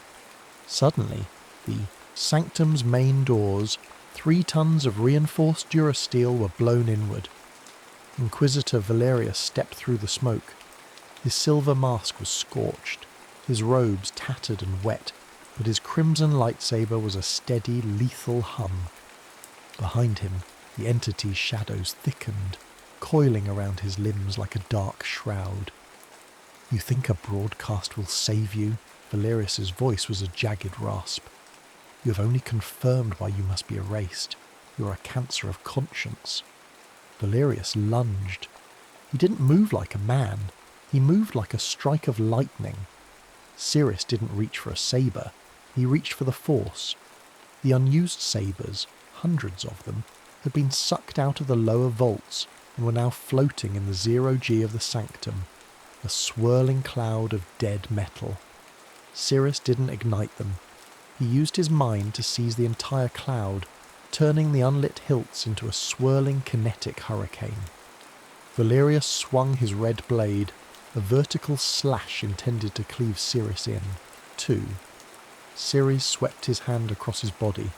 A dozen lightsaber hilts hammered into the Inquisitor's chest and shoulders, the blunt impact of heavy alloy knocking Valerius off his feet. "Jax, the shuttle!" Cirrus shouted. Through the shattered dome above, they could see Valerius's Sentinel-class shuttle. It was still tethered to the spire by emergency magnetic clamps, its engines idling in a hot standby mode. It was their only exit. "I can't reach it," Jax cried, clinging to a statue as the spire tilted 60 degrees. "Choose to reach it!" Marrow, the Hollow One, appeared beside Jax. The Hollow One's eyes were no longer empty. They were burning with a terrifying lucid focus. Marrow didn't use the Force to lift Jax. He grabbed the pilgrim's tunic and threw him toward the rising ribbons of water. "Use the flow! Go!" Jax caught a spiral of upward-flowing water, the entity's gravity well acting like a high-speed lift. He shot toward the shattered dome. Valerius roared, a sound of pure dark-side fury. He thrust his hand upward, intending to crush Jax in mid-air. Cirrus Kale met the Inquisitor's will with his own. It wasn't a duel of blades, it was a duel of futures. Cirrus didn't try to overpower Valerius. Instead, he flooded the Inquisitor with the contents of the holocron, the weight of every life lost to hesitation, every world abandoned to the silence. Valerius staggered, his silver mask cracking. The entity, sensing the Inquisitor's sudden, sharp doubt, turned on its host. The black shadows wrapped around Valerius's throat, pulling him down toward the meditation pool. "The spire is failing!" Varro yelled, unlashing himself. The top third of the monastery spire snapped. In a final explosive burst of motion, Cirrus grabbed the injured Varro and leaped into the updraft. They were propelled through the shattered dome, tumbling into the freezing rain of Gorum V just as the Sentinel shuttle's boarding ramp hissed open. Jax's hand reached out, catching. Cirrus by the collar. They scrambled into the shuttle. Marrow was the last one in, his robes scorched, his face a mask of exhaustion. "Punch it!" Cirrus yelled. Jax slammed the throttles forward. The Sentinel's twin ion engines flared, fighting the tractor beam's dying grip. With a sickening jolt of G-force, the shuttle tore away from the spire. Below them, the Monastery of Broken Masters disintegrated. The primary pylon shattered into a million fragments of stone and metal. The Vindicator cruiser, its bridge likely still reeling from the data burst, banked away, its tractor beam flickering out. The spire's remains plummeted back into the sea, a white water impact that sent a tidal wave across the horizon. The entity, denied its repression and its masters, vanished into the spray. The shuttle climbed, punching through the cloud ceiling into the cold, silent black of space. Inside the cabin, the silence returned. But it was different now. Harrow Jack sat in the pilot's seat, his hands shaking on the controls. The data cache was on the floor beside him, its light extinguished. He looked back at the three monks. "Where to?" Jax asked. "The Republic. The Rim." Cirrus Kale looked at the cloud of lightsaber hilts that had followed them into the shuttle's cargo hold. Hundreds of weapons, all unlit, all silent. He didn't touch them. "We go wherever the signal is loudest, Jax," Cirrus said. "You aren't a student, and we aren't masters anymore." "Then what are we?" Cirrus looked out the viewport at the stars, a billion choices waiting to be made. "Accountable," Cirrus said. The shuttle jumped into hyperspace, a white line of motion cutting through the dark.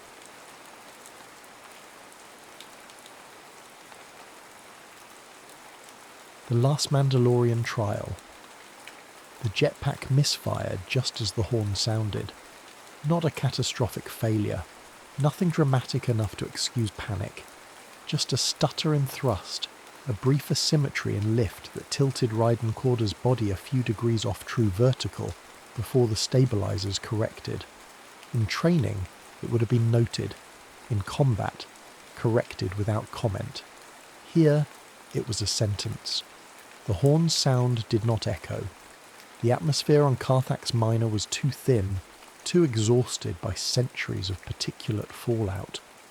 The note carried forward in a straight, merciless line, vibrating armour plates and bone alike, then vanished without reverberation.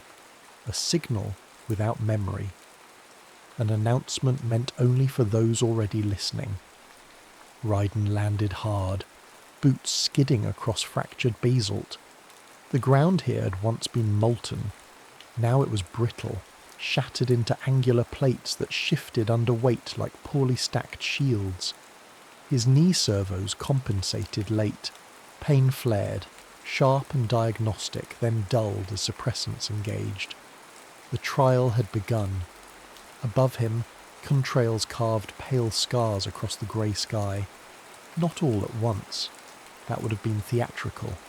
Instead, the hunters entered the airspace with measured separation, disciplined, procedural. Each ignition was deliberate, fuel efficient, creed compliant. Raiden recognised the cadence immediately. Hunt geometry.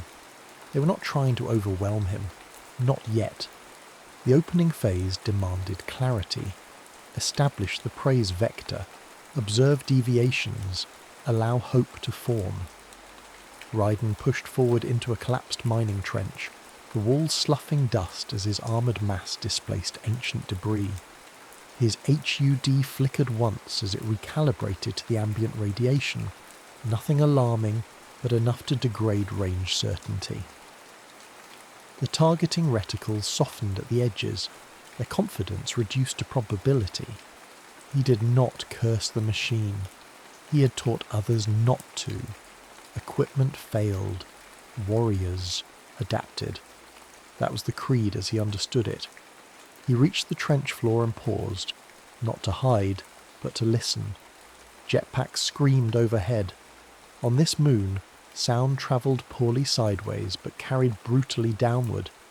Every ascent was an announcement, every hover a confession. He counted ignition signatures. 5. No. 6. One was higher altitude, wider arc. A coordinator. Raiden moved. Blaster fire stitched the trench lip seconds later, precise and restrained. Warning shots. A test. The shots were aimed not to kill, but to force him deeper, to collapse options rather than flesh. They were doing this correctly. He vaulted a fallen support strut and felt the second jetpack shadow before he saw it. An occlusion in the weak light. A pressure displacement his armour flagged too late. He rolled as a stun bolt cracked past his visor, close enough to ionize the edge of his display. The hunter landed ahead of him, boots locking magnetically to exposed ore. Champion armour, reinforced. Shoulders. Personal heraldry etched deep into Beskar. Not decorative, but identity made permanent. They charged simultaneously. The clash was ugly, no flourish, no spoken challenge. Vibraknife met Beskard with a sound like tearing metal, the vibration biting through Raiden's gauntlet. They fought chest to chest, gravity low enough to exaggerate every movement, high enough to punish imbalance. The basalt chewed at their footing, dust invaded every joint. Raiden disarmed the hunter with a torque maneuver he had taught a dozen recruits years earlier. The blade skittered away, vanishing into shadow. He drove his knee into the other's midsection, felt armor flex, ribs protest. The hunter went down. Raiden froze. The creed did not demand mercy, but it did not forbid it either, not explicitly. The ritual required death eventually, but not immediately. Survivability was part of the proof. The hunt's legitimacy rested on effort, not efficiency. He disabled the hunter's jetpack instead of delivering the killing blow, a precise shot to the intake manifold. Fuel vented in a controlled plume, useless but not explosive. A mistake, the elders would say later. Raiden knelt and retrieved the fallen warrior's holorecorder, its casing cracked by impact. The device was still recording, still transmitting on a closed channel. That surprised him. He retreated as blaster fire resumed, more intense now, less ceremonial. The hunters adjusted, data flowed, the system learned. He reached a basalt overhang and took cover, breathing heavy now, the pain suppressants beginning to misalign sensation from consequence. His visor pulsed a low-level alert. Tracker signal. Internal. He stared at the readout, uncomprehending. Internal. He had installed the armor's tracker himself years ago as part of a doctrine update. Transparency among clans, accountability through shared telemetry. No warrior should vanish without record. He had believed in that. The holorecorder chimed softly. A corrupted file resolved into audio, fragmented, compressed, but unmistakable. A command, an execution order, not his voice, an elder's. The name attached to the signal was old, respected. One of those who never fought anymore but still decided who would. Raiden shut the file down as another jetpack ignited nearby. He did not feel vindicated. He felt hollowed out. Proof did not matter yet. Survival did. He moved again, deeper into the trench network, each step less certain than the last. Above, the hunt tightened. Below, the moon groaned. Subsurface tremors stirring ancient charges that no one bothered to map anymore. The creed had brought them here because the land would not remember. Raiden understood then, not fully, but enough to hurt, that the trial was not about what he had done. It was about what he could survive. And that, more than any betrayal, made him dangerous. The countdown came as a courtesy. It arrived as a narrow beam transmission on a clan priority band, cutting cleanly through the static of Carthax Minor's electromagnetic debris. No heraldry, no ceremonial preamble, just a voice Raiden recognized from war briefings and victory commemorations, measured, age-worn, certain. Dawn in 6 hours, Torvelk said. The trial concludes when the sun clears the Terminator. Hunt with discipline. No mention of capture, no mention of terms. The channel snapped closed. Raiden stood in the half-shadow of an overhang, armour dusted in metallic grit that turned every movement into a muted grind. His HUD dutifully updated. A thin arc along the top of his visor began to crawl from dark to pale, marking the progression of local night toward light. 6 hours. On any other battlefield that would have meant endurance, rotate squads, cycle ammunition, establish fallback positions. Here, it meant the inverse. There would be no relief. Above, a constellation of red pips tightened their pattern. The hunters adjusted formation to the constraint as naturally as breath. Raiden watched their telemetry, the shared grid he had once helped design, and saw the subtle shift from encirclement to funneling. They were no longer simply tracking his position, they were shaping his path. A shriek knifed the air. Whistling birds, micro-munitions key to target profiles and motion heuristics, streaked across the trench, cutting shallow grooves into basalt where they missed him by centimetres. On Carthax Minor, the thin atmosphere mutated their familiar whistle into a higher, harsher sound that ricocheted off rock faces without respect for distance. Direction became suggestion. Raiden dove, rolled, felt one bird glance his pauldron. Warning glyphs flared, micro-penetration / non-critical. Armour integrity dipped a fraction of a percent. His heart rate spiked. He forced his breathing into cadence. In, hold, out. The old training. Whistling birds were doctrine, calculable. They rewarded predictive movement. The solution had always been the same. Break rhythm, change axis, induce algorithmic confusion. He had taught that lesson in simulators, on carriers, in lecture halls with bored recruits who preferred live fire. He did the opposite. He ran straight, allowing the birds to bracket him, forcing them to expend fuel and processing power, tracking a target that behaved as expected. He waited until their pursuit curves overlapped, until their corrective arcs became inefficient, then cut sideways with a sudden boost that scraped his fuel reserves and left a bitter ion taste in his mouth. 2 munitions collided and detonated against each other, showering the trench with slag. His visor dimmed automatically against the flash. When it cleared, his fuel gauge had dropped farther than it should have. Dust intake, inefficient combustion, Carthax Minor eating at his margins. He checked the time arc again. 5 hours, 43 minutes. The internal tracker pulsed a quiet, steady rhythm beneath the other data, never urgent enough to override, never subtle enough to forget. A heartbeat that did not belong to him. He opened the holorecorder's last cached segment while he ran. The device linked to his visor through a jury-rigged channel. The audio fractured around interference, phrases snagged on static. Order originates. Contain narrative exposure.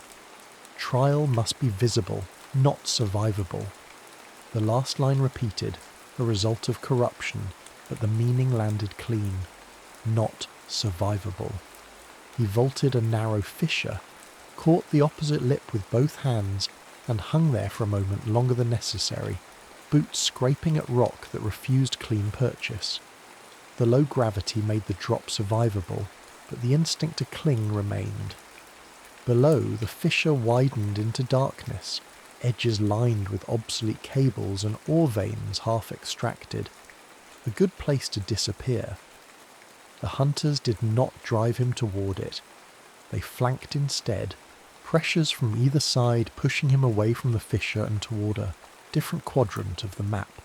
A corridor of mutual fire, a guided path. He pulled himself up and kept moving, following their intention even as he resisted it. It was one thing to be prey. It was another to be ushered. Jetpacks roared closer. Raiden risked a vertical burst, riding a column of thrust into the thin air to gain a few seconds of vantage. His backplate screamed protest. Fuel efficiency / redline. The dust intake warnings spiked again, then subsided as the filtration system fought a losing but orderly battle. From above, Carthax Minor presented itself as a graveyard of efforts. Stripped trenches ran like scars in every direction, converging toward a horizon where structures broke the ground's monotony. A distant cluster of collapsed towers and skeletal frameworks frozen at the moon's edge. The dead city. His HUD tagged it automatically, an old mining designation pulled from forgotten databases. No one lived there. No one had for decades. The radiation levels marked in faint, outdated orange were technically within Mandalorian tolerance, but not comfortably so. A place for reclamation crews, not ritual spectacle, unless spectacle required no witnesses. The hunters moved to herd him toward it, their formation now obvious from this altitude. Arcs overlapped to block retreat into the safer flats. Wide gaps opened only in the direction of the ruins. The first bolt hit his calf plate while he was still processing the pattern. Not lethal, not meant to be.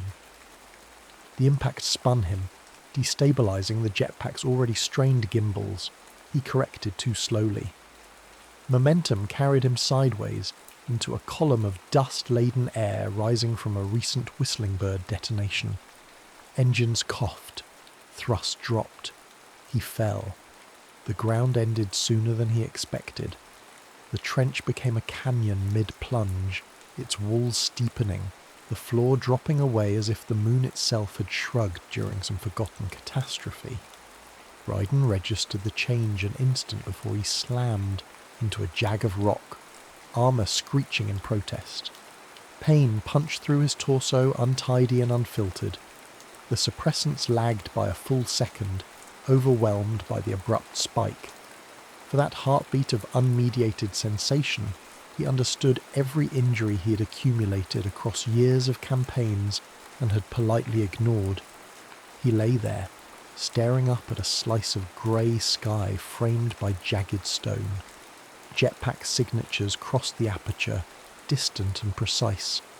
Another warrior might have called this a sign. Ryden called it data. He rolled to his side, groaning, and forced himself upright. His left gauntlet reported reduced grip strength, microfractures in the exoskeletal reinforcement. The calf plate hit earlier now flickered as structurally compromised/functional. He laughed once, a short cracked sound. Functional. Everything was, until it wasn't. The canyon wall here had been reinforced once, braced by metal struts to support mining bridges that no longer existed. Ryden saw the ghost outlines of where platforms had clung, now just scars in stone and twisted mounts. He used the old anchors as a ladder, hauling himself upward one painful metre at a time. Above him, 2 hunters dropped into the canyon with controlled descents, jetpacks throttled to minimum to avoid stirring more dust. They knew the environment. They were adapting. One landed on a protruding shelf 10 metres above him. The other took a position at the canyon's mouth, blaster levelled, angle calculated to punish ascent. They called down to him, their voices flattened by helmet filters. "Ryden Corder," the shelf warrior said. "Release your weapons, face the sky, end this clean." End this clean. Ryden clung to the rock, fingers slipping in fine particulate. His body protested every breath. The internal tracker pulsed its steady rhythm, a reminder that any move he made was already known, already recorded. He considered obeying. Honour demanded courage and death. That was one reading. Another, less recited, suggested that honour also demanded discernment, knowing when sacrifice served more than spectacle. He thought of Vesha's sibling, dead on a nameless ridge where orders had come down flawed and late. He thought of the holorecorder's glitched assertion. Trial must be visible, not survivable. He didn't answer. Instead, he unclipped a small grappling line from his belt, a relic of pre-jetpack tactics he had kept out of habit, mocked by younger warriors who trusted thrust over tension. He fired it sideways into a rusted anchor point across the canyon. The line caught. He let go. His body swung out into open air, away from the predictable climb vector the hunters had already mapped. The blaster bolt meant for his helm carved through the space where his head had been, dissipating into the canyon wall with a shower of molten fragments. For a moment he flew without engines. No roar, no scream, just the clean arc of momentum over vacuum-cut stone. He triggered the jetpack. At the apex, a brief corrective burst that redirected his trajectory toward a narrow ledge impossibly offset from any doctrinal path. The engines whined, fuel counters dipping below thresholds he had always taught others to respect. He hit the ledge hard, shoulder first, and rolled into cover. His vision narrowed, edges darkening.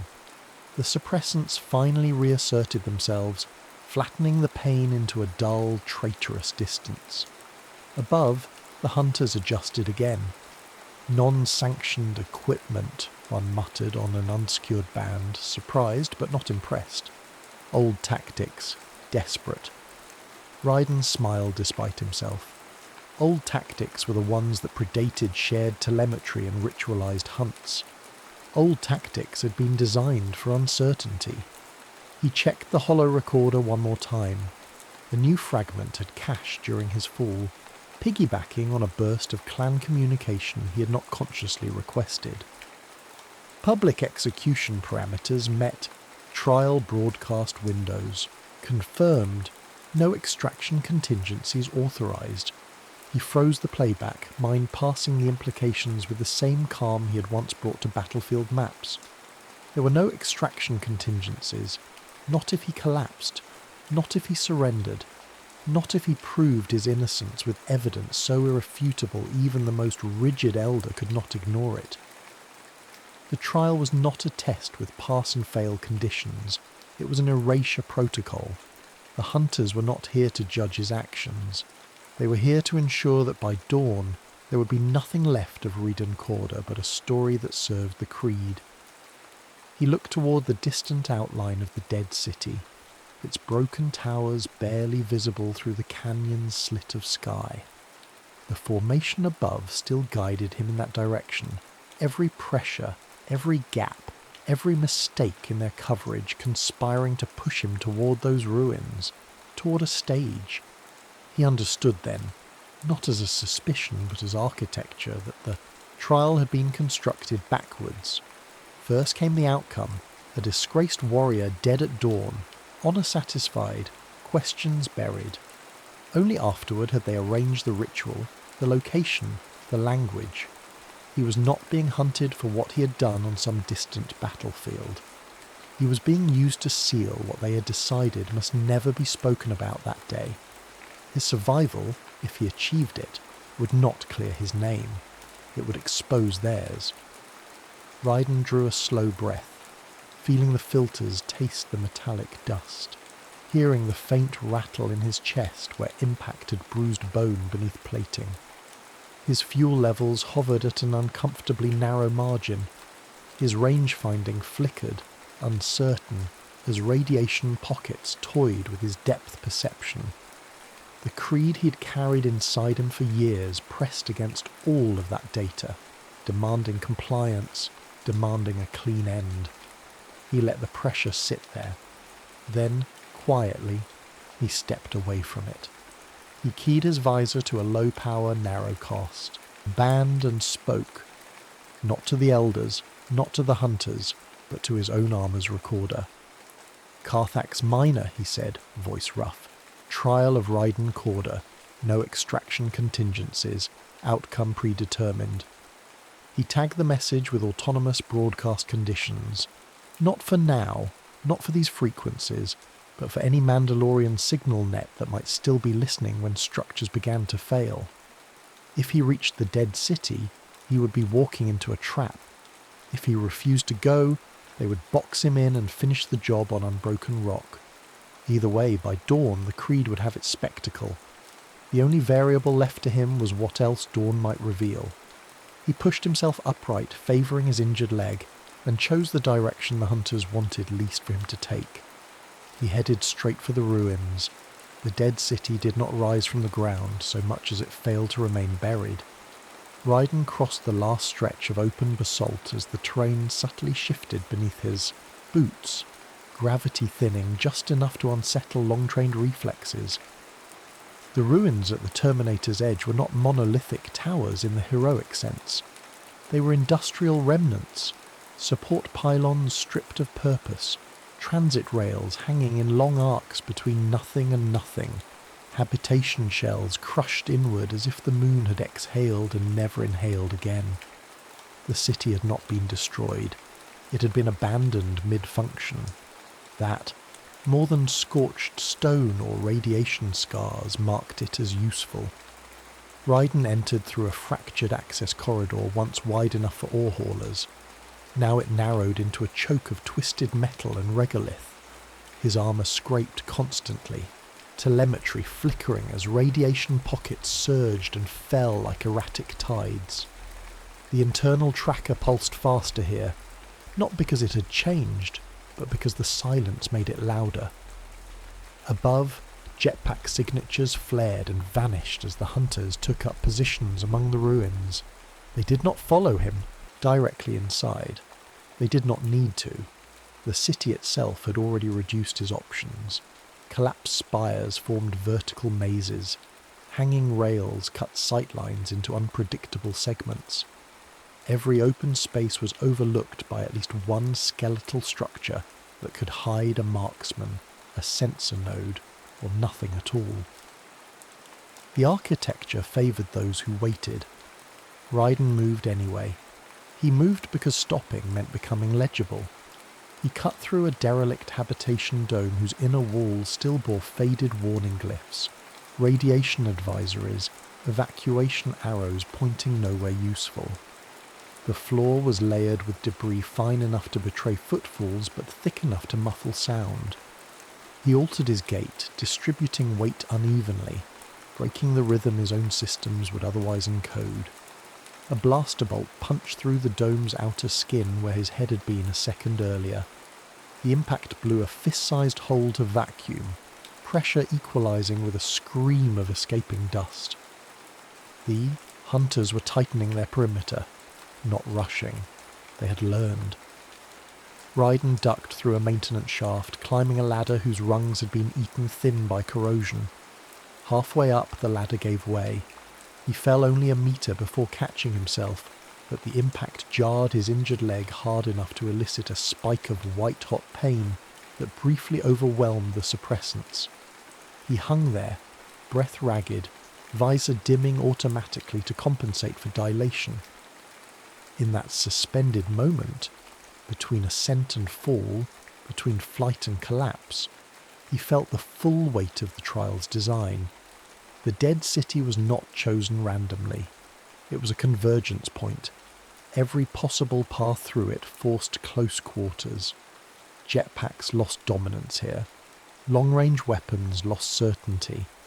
The hunt would inevitably compress into something more intimate, something visible.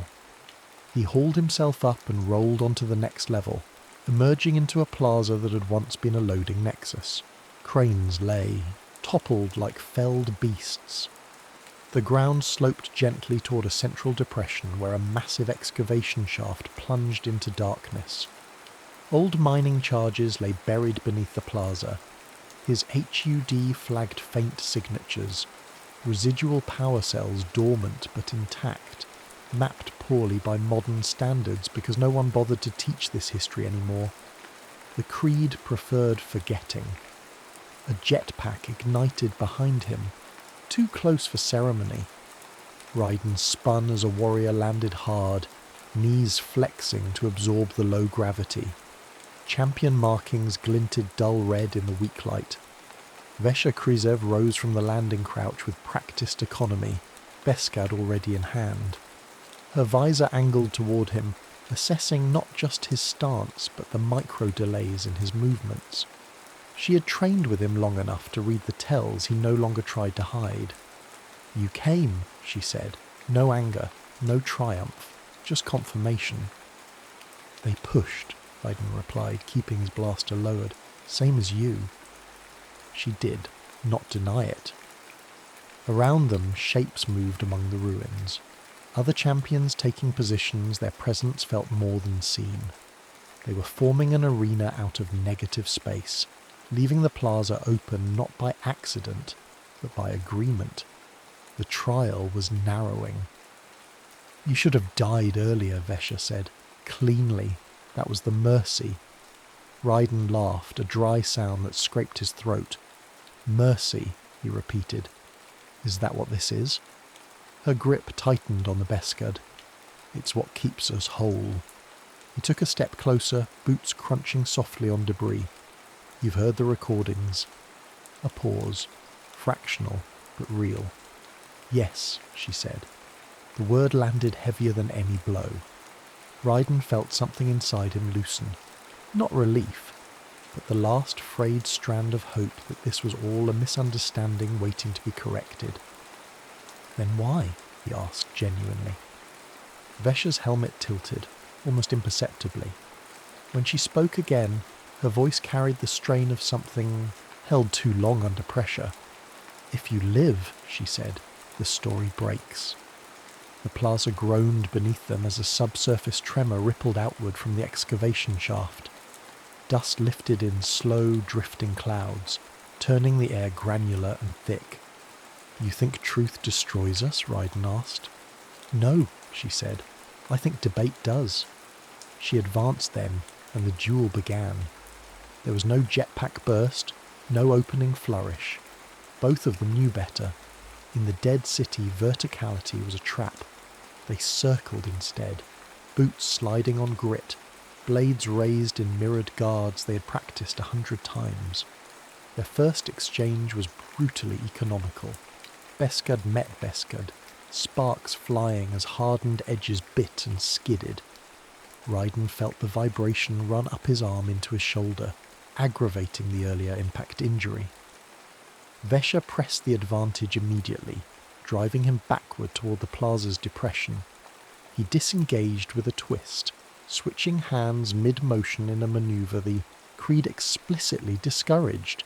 Inefficient, they said, disruptive to flow. It bought him half a second of surprise, enough to land a shallow cut across her thigh plate.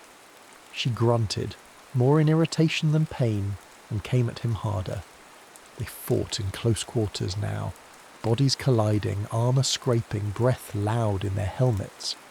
Around them the hunters held their positions, weapons trained but inactive. This was permitted, even encouraged.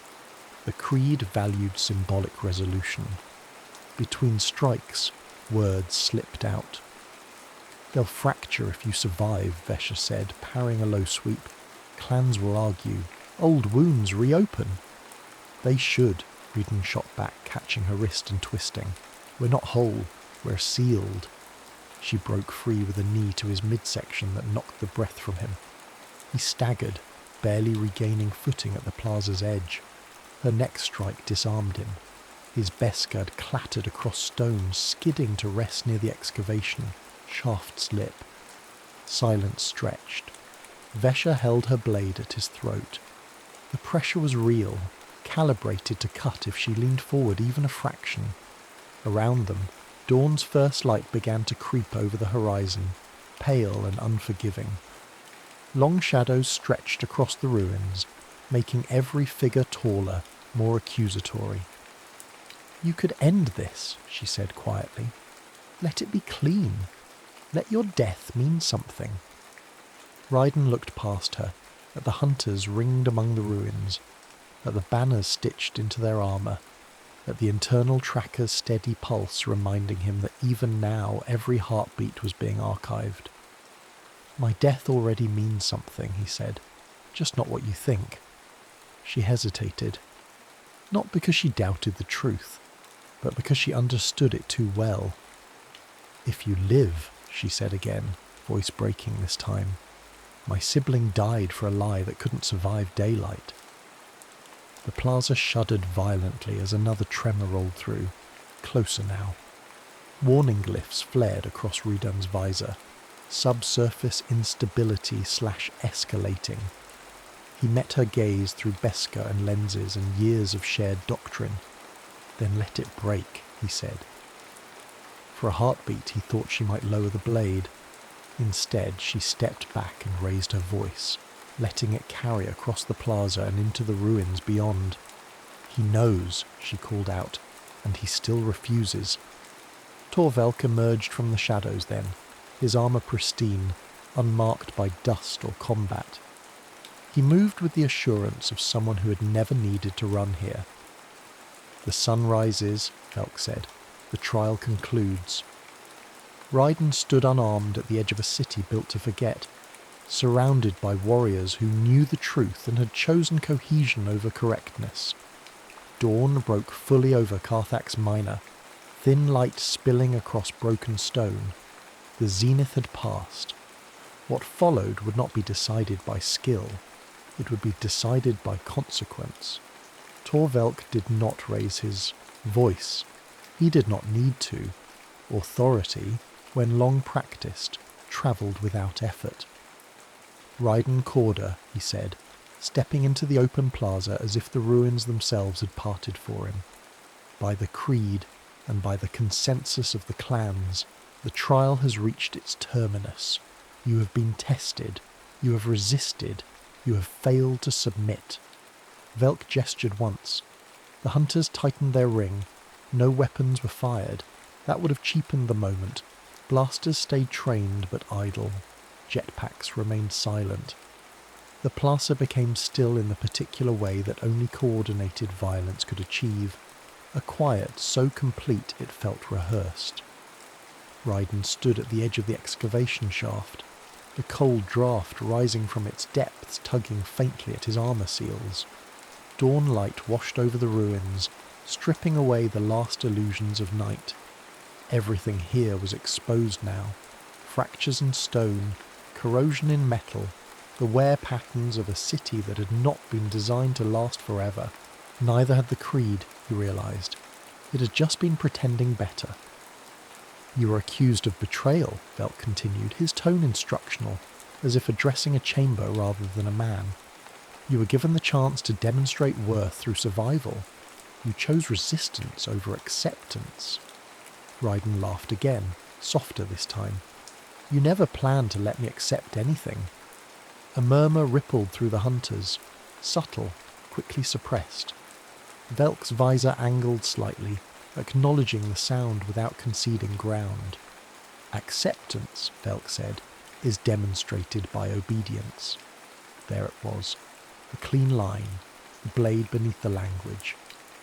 Raiden reached up slowly, deliberately, and deactivated the safety seal on his helmet. Several blasters twitched in response. Velk lifted one finger, and the movement froze. Raiden removed the helmet. The air bit immediately, thin and metallic against sweat-damp skin. His breath fogged once, then vanished. He felt the cold more, sharply now, the radiation tickling exposed nerves in a way his armour had filtered out. He looked older without the helmet, not weaker, just human in a way Mandalorian ritual preferred to forget. This isn't a trial, he said, projecting his voice across the plaza.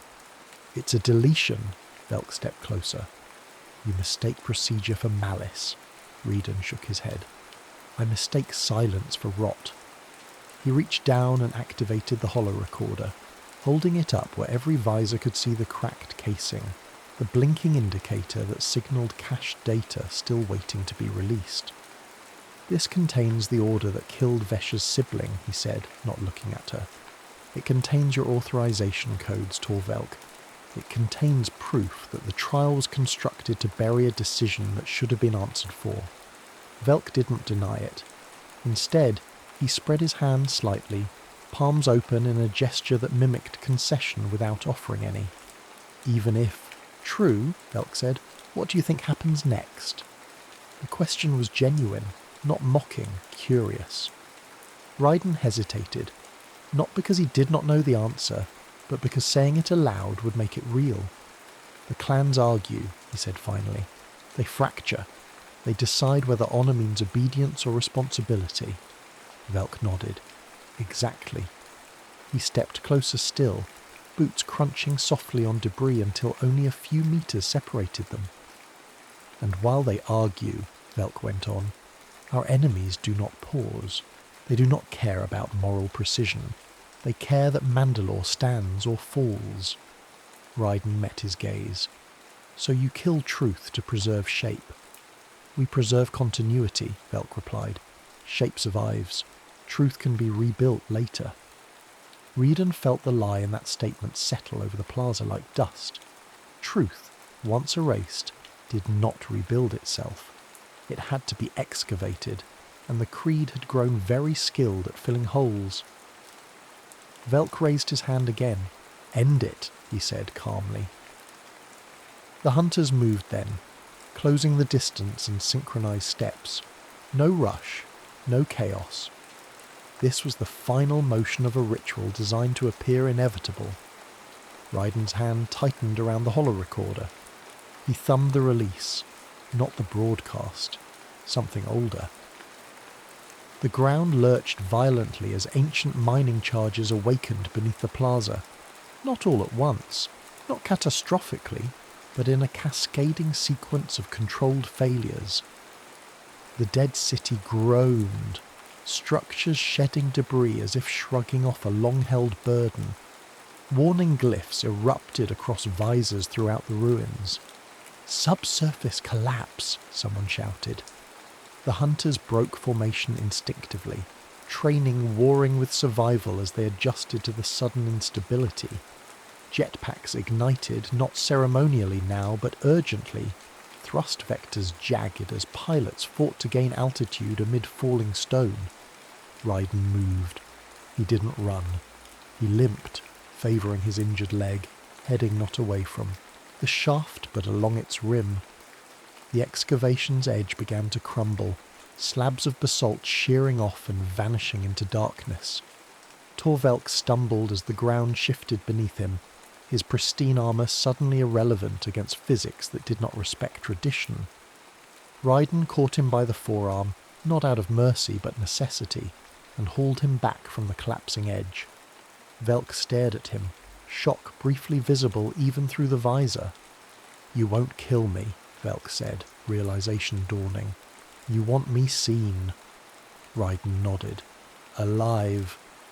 He activated the holorecorder again, this time opening every channel the device could access, piggybacking on the chaos of failing comms and emergency signals. The cached audio spilled out, raw and unedited, elder voices issuing orders that had never been meant to leave closed chambers. Across the ruins, across the hunt, across Mandalorian space, the truth propagated. Hunters froze mid-flight, hearing commands that did not align with the story they had been taught. Some stabilized and landed. Others hovered uncertainly, caught between orders and revelation. Vesha stood amid the collapsing plaza, blade lowered, listening to the voice that had sealed her sibling's fate. Her shoulders sagged, not in defeat, but in something closer to release. Torvelk tore his arm free and staggered back, raising his voice, trying to reassert command, but it no longer travelled cleanly. Authority required coherence. The moment that coherence fractured, volume meant nothing.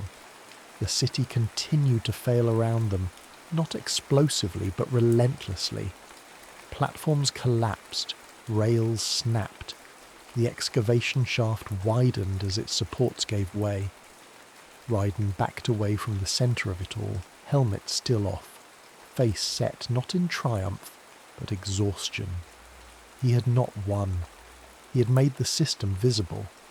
As the dust settled and dawn fully claimed the ruins, Mandalorians stood scattered across broken ground, no longer united by ritual posture, but separated by interpretation. The creed had not shattered, but it had cracked. And cracks, Raiden knew, invited light, or collapse. The dust did not settle all at once. It drifted in layers, fine particulate suspended in the weak gravity, catching dawn's pale light and refusing to decide whether the ruins were still collapsing or merely remembering how. The dead city groaned intermittently, not in protest but in resignation, as if it had always known this was how it would end, unfinished, exposed, useful one last time. Raiden stood at the edge of the fractured plaza, helmet still cradled in one arm. Around him, Mandalorians regrouped in uneven clusters.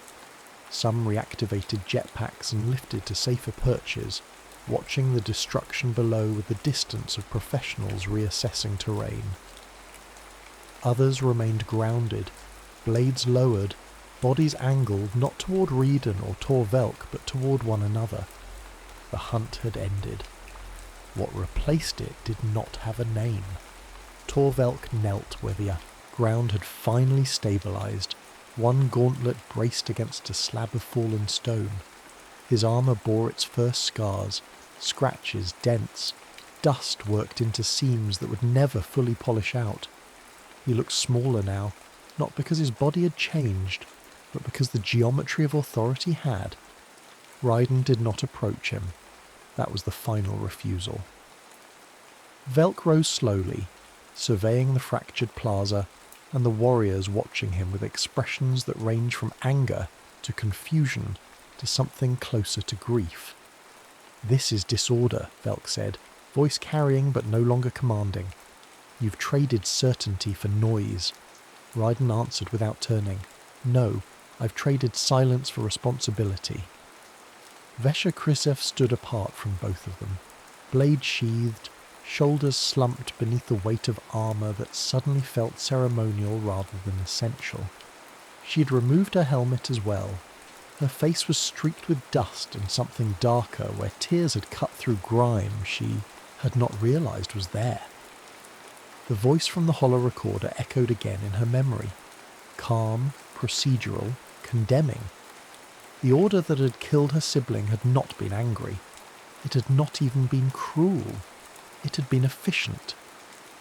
She looked at Raiden then, not as prey, not as enemy, but as an unwanted mirror.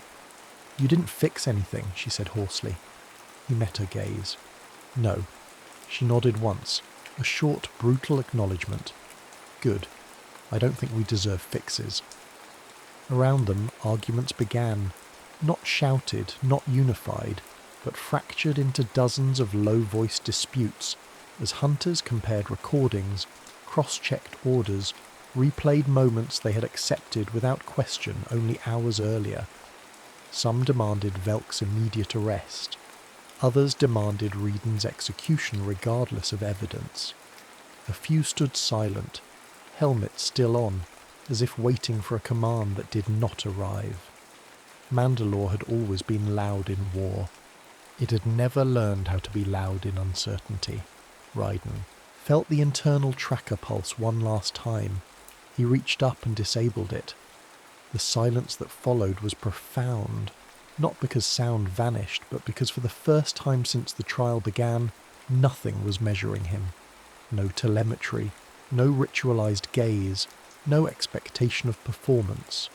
He placed his helmet on the stone at his feet.